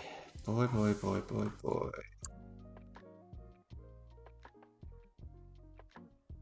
17.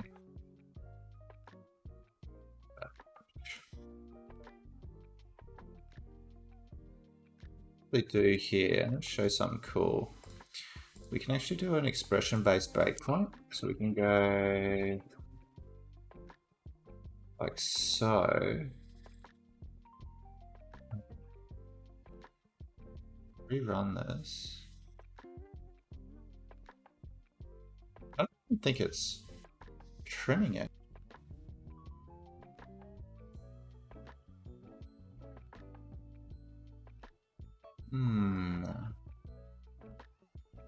I'm just gonna trim it.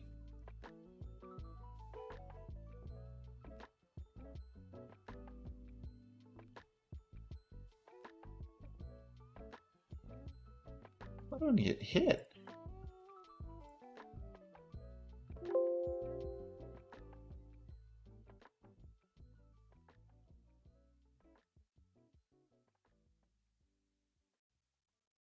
Should work.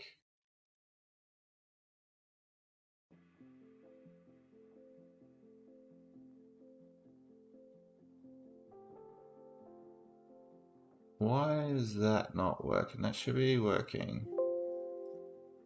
Just gonna put a regular breakpoint to see.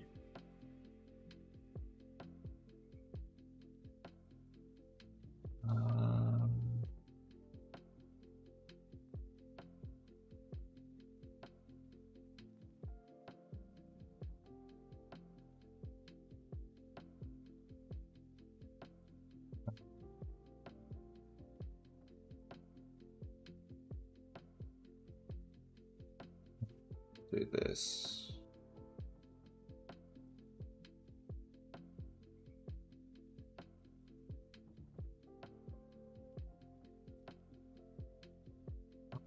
Failing.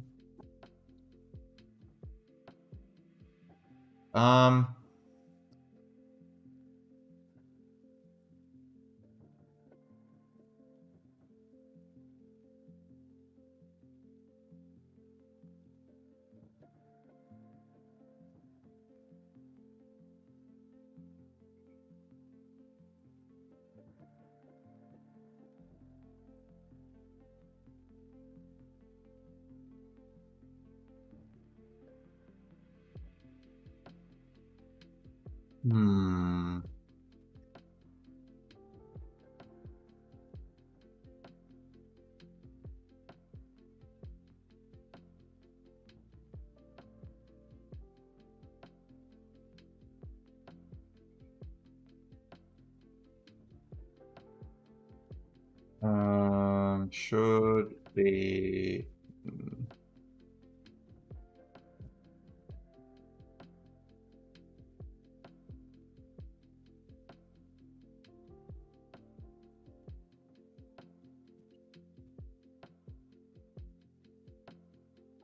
there should be nothing in here. And everything is in there.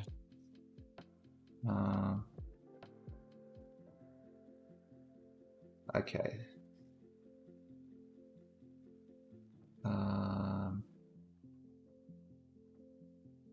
That should still fail. Yep, that's failed. Now we could get rid of that. That should succeed. Still failed.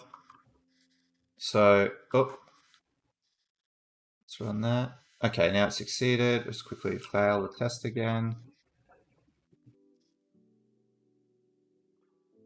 Yep, perfect. All right, sweet. So that's finished those unit tests.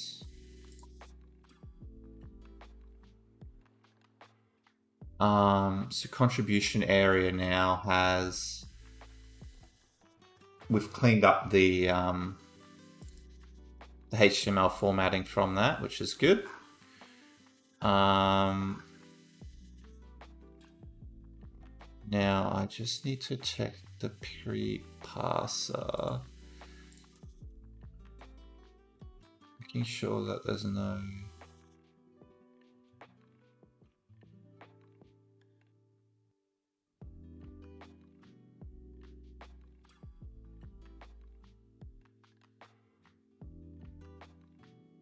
that looks good.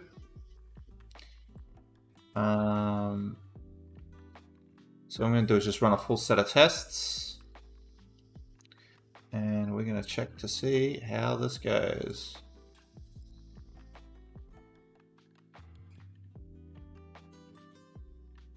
I don't need to do that, I can just do this.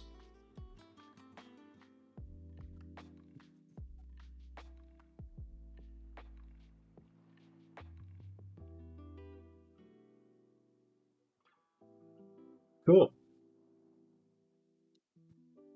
We are good to go. We're good to deploy.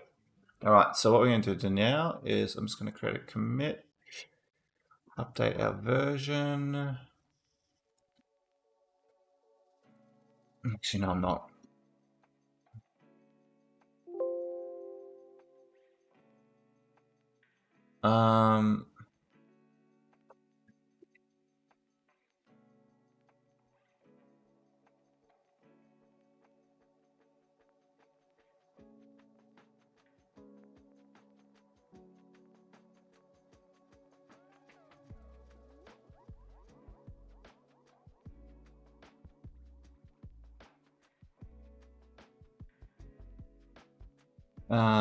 HTML.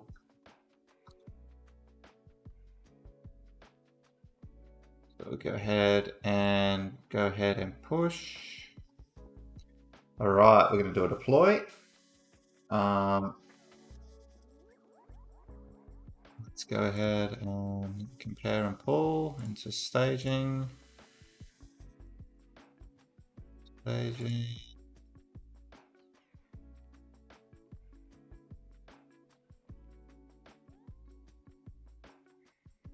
Yep, so we're just going to say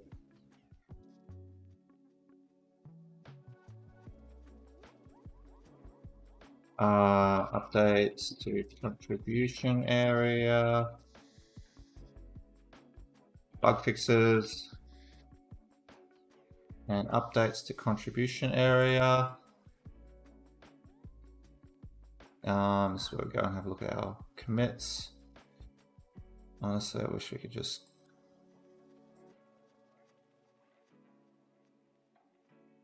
that is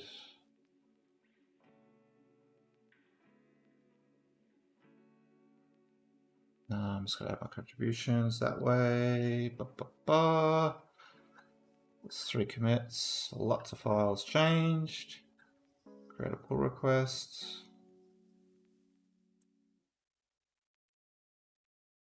Pull this into staging, so we can just go ahead and straight merge it. We know that it's passing, so let's quickly have a look at.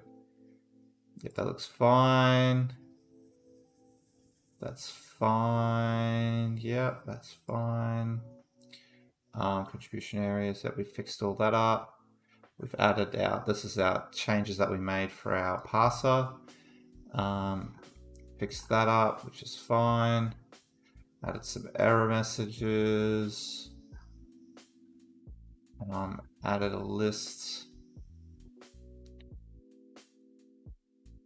I added the local cache.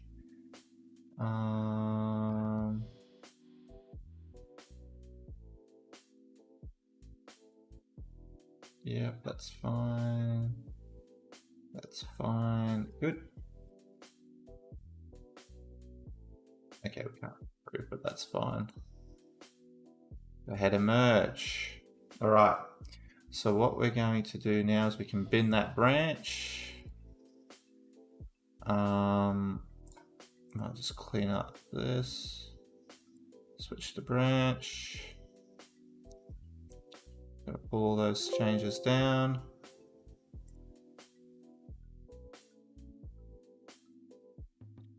Go ahead and delete this branch. Delete that branch. Okay, cool. All right, now we're gonna update staging, new build. 8.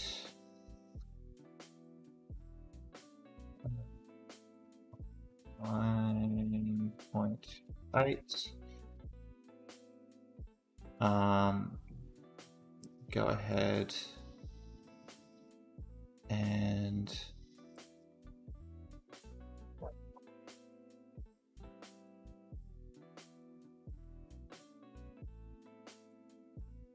push that up.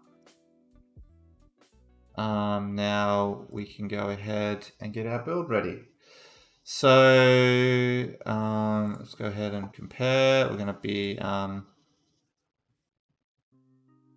bug fixes and updates with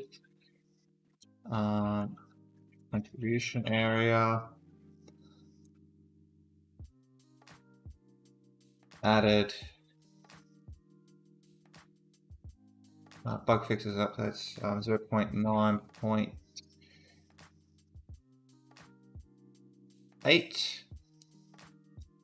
Let me just quickly go to my code, look at my old PRs.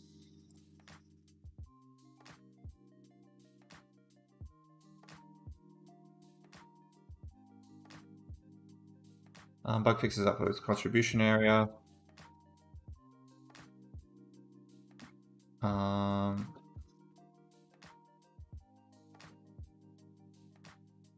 Cache, validation.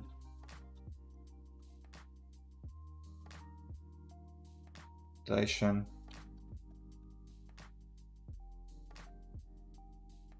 Added.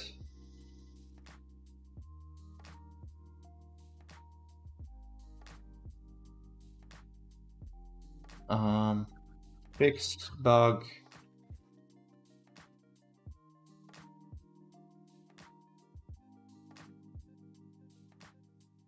Returning incorrect. Are returning non-HTML data. Go ahead and create a pull request.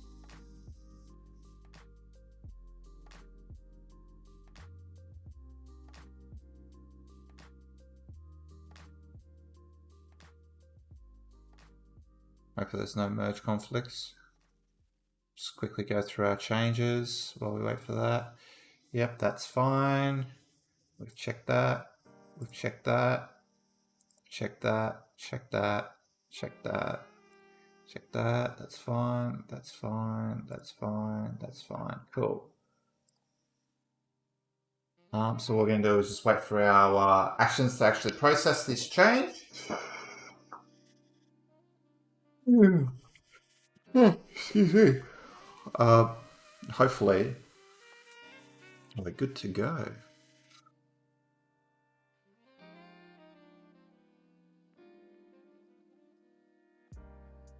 Hopefully, we should be good to go. Now, this is going to take like 3 to 5 minutes to run. I just want to make sure that that passes, and if those pass, then we can go ahead, wait for the full pull to complete, and then I can go ahead and create a release. Once the release is done, then it'll automatically update our gallery. So we jump to the PowerShell gallery.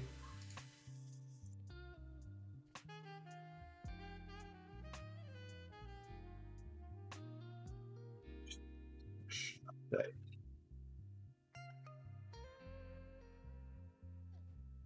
Downloaded it recently, so at 0.97, so it should update to 0.98.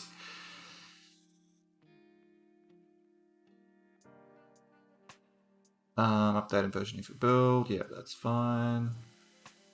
Okay, all checks are passed. Yep, good to go. Alright, cool. Go ahead and merge. And now the merge is still going to take a little while. I just want to make sure that GitHub Actions has an option. Yeah, so it will run an additional check again. So we're going to wait for this to finish before I can go ahead and create my release, and then we will be done. Alrighty.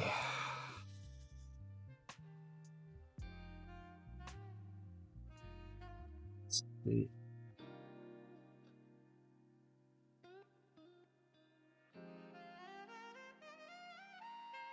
How do you make it so that it auto updates the gallery? Does gallery track GitHub releases, or do you have a tutorial on Pesta?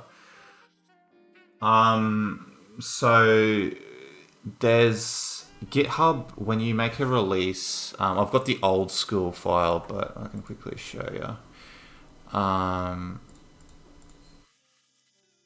You can effectively have workflows configured within your GitHub, and what you can do is set up GitHub Actions within your GitHub account. So with GitHub Actions, when you define a specific step, so for instance, if we go, I have two specific workflows which are defined here inside the workflows folder. They basically trigger on specific things. So you can see here, it's going to trigger on a release. So when I create a release, it will actually trigger it. And then if for instance, I'm running a user test, it's going to basically, on any push on master or development branch, it will run unit testing, or on a pull request, it will run unit testing on the master branch. So it's just to make sure that everything's okay prior to actually going. That's really how you actually automatically deploy. So when I go and create a release in here, the workflow will see that and pick that up and then automatically deploy it into the PowerShell gallery. Do I have a tutorial on Pesta? I actually do think I do. YouTube.com. I think it's PowerShell 101 live YouTube. Oh, look at that. I think it's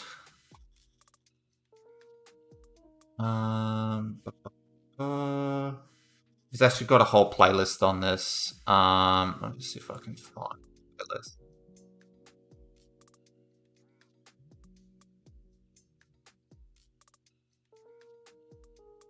Yeah, here you go. So this is the playlist here. So I'll just drop the playlist on here, and this is basically teaches you how to actually, like, the kind of fundamentals of what the types of testing you have. So we've got unit testing, integration, end to end. These are kind of the three basic ones. There's more. You've got, you know, remediation testing. You've got chaos testing. You know, there's a whole bunch of different other type of ones. Then you have, you know, what consists of good tests. So it goes through and it's really actually teaches you the basic double or the AAA method. And then we kind of expand out into our other tests. And this kind of just really goes through all the different types of tests. And if you want to get the actual content that's on my GitHub, So if we just jump on here, all the demos and everything's on my GitHub. Oh, look at that. There's more dependencies coming up. It's probably from my function app that I can go ahead and biff. Let's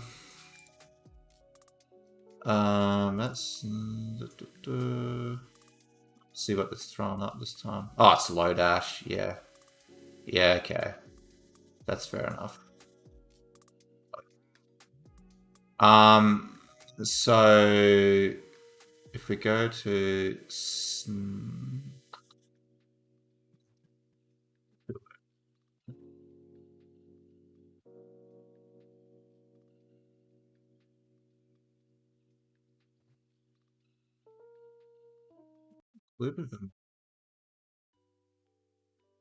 no, I didn't. Oh well.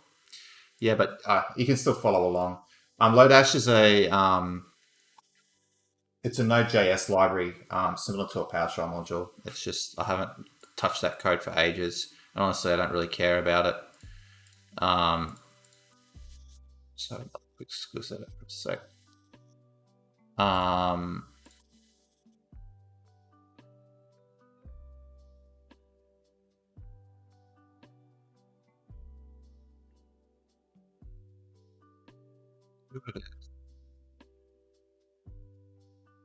Okay, so it's Introduction to Microsoft Fundamental Graph.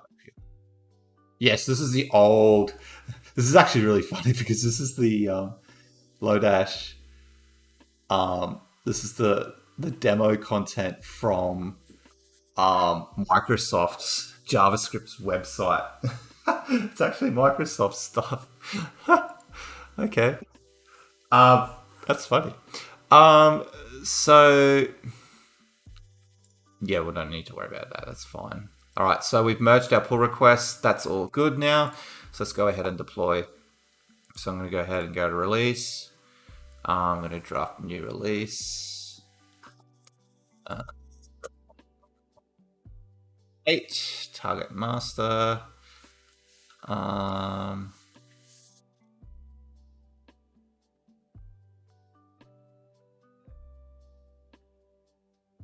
8. Bug fixes, new feature. And then we're just going to kind of go and grab that pull request and just paste that in.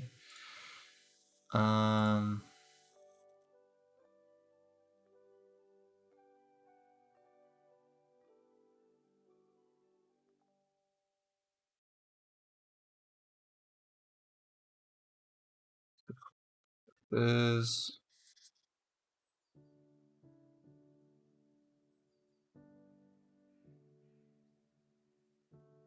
features. And then when we hit publish, that's that. That's it. We're now at 0.9.8. So now if we go to GitHub Actions, we will see it trigger. And now this is going to deploy to the PowerShell gallery. Hopefully. I'm hoping that it doesn't throw an error, because then it's an absolute headache to fix. I'm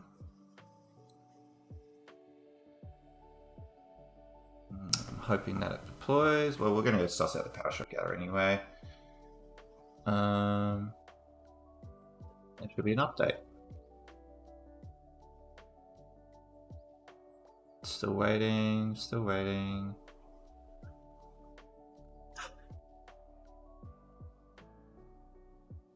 Okay, that's successful. So if we go ahead and refresh this, you should see the new package. There we go. Done. All done. Deployed. Sorted. And that's it. There's not really anything else to do now. So that's really, like, this is really the kind of what we call the CI, the continuous integration process, where I just kind of make some changes and then just it automatically makes it so and just pushes it out. So everyone will probably get a, hey, this is an update being pushed, and yeah, it's pretty much that. So Actually, it's perfect timing too, because we are done. We are done for today. So what we're going to do is, I'm just going to change my screen. And yeah, I think it was good. We actually did a lot of stuff today, which is good. Hopefully you guys enjoyed it. I'm going to be back next week, probably at the same time. It was a bit of a struggle to get up this morning because my whole family was decided to come and sleep in my bed. Yeah.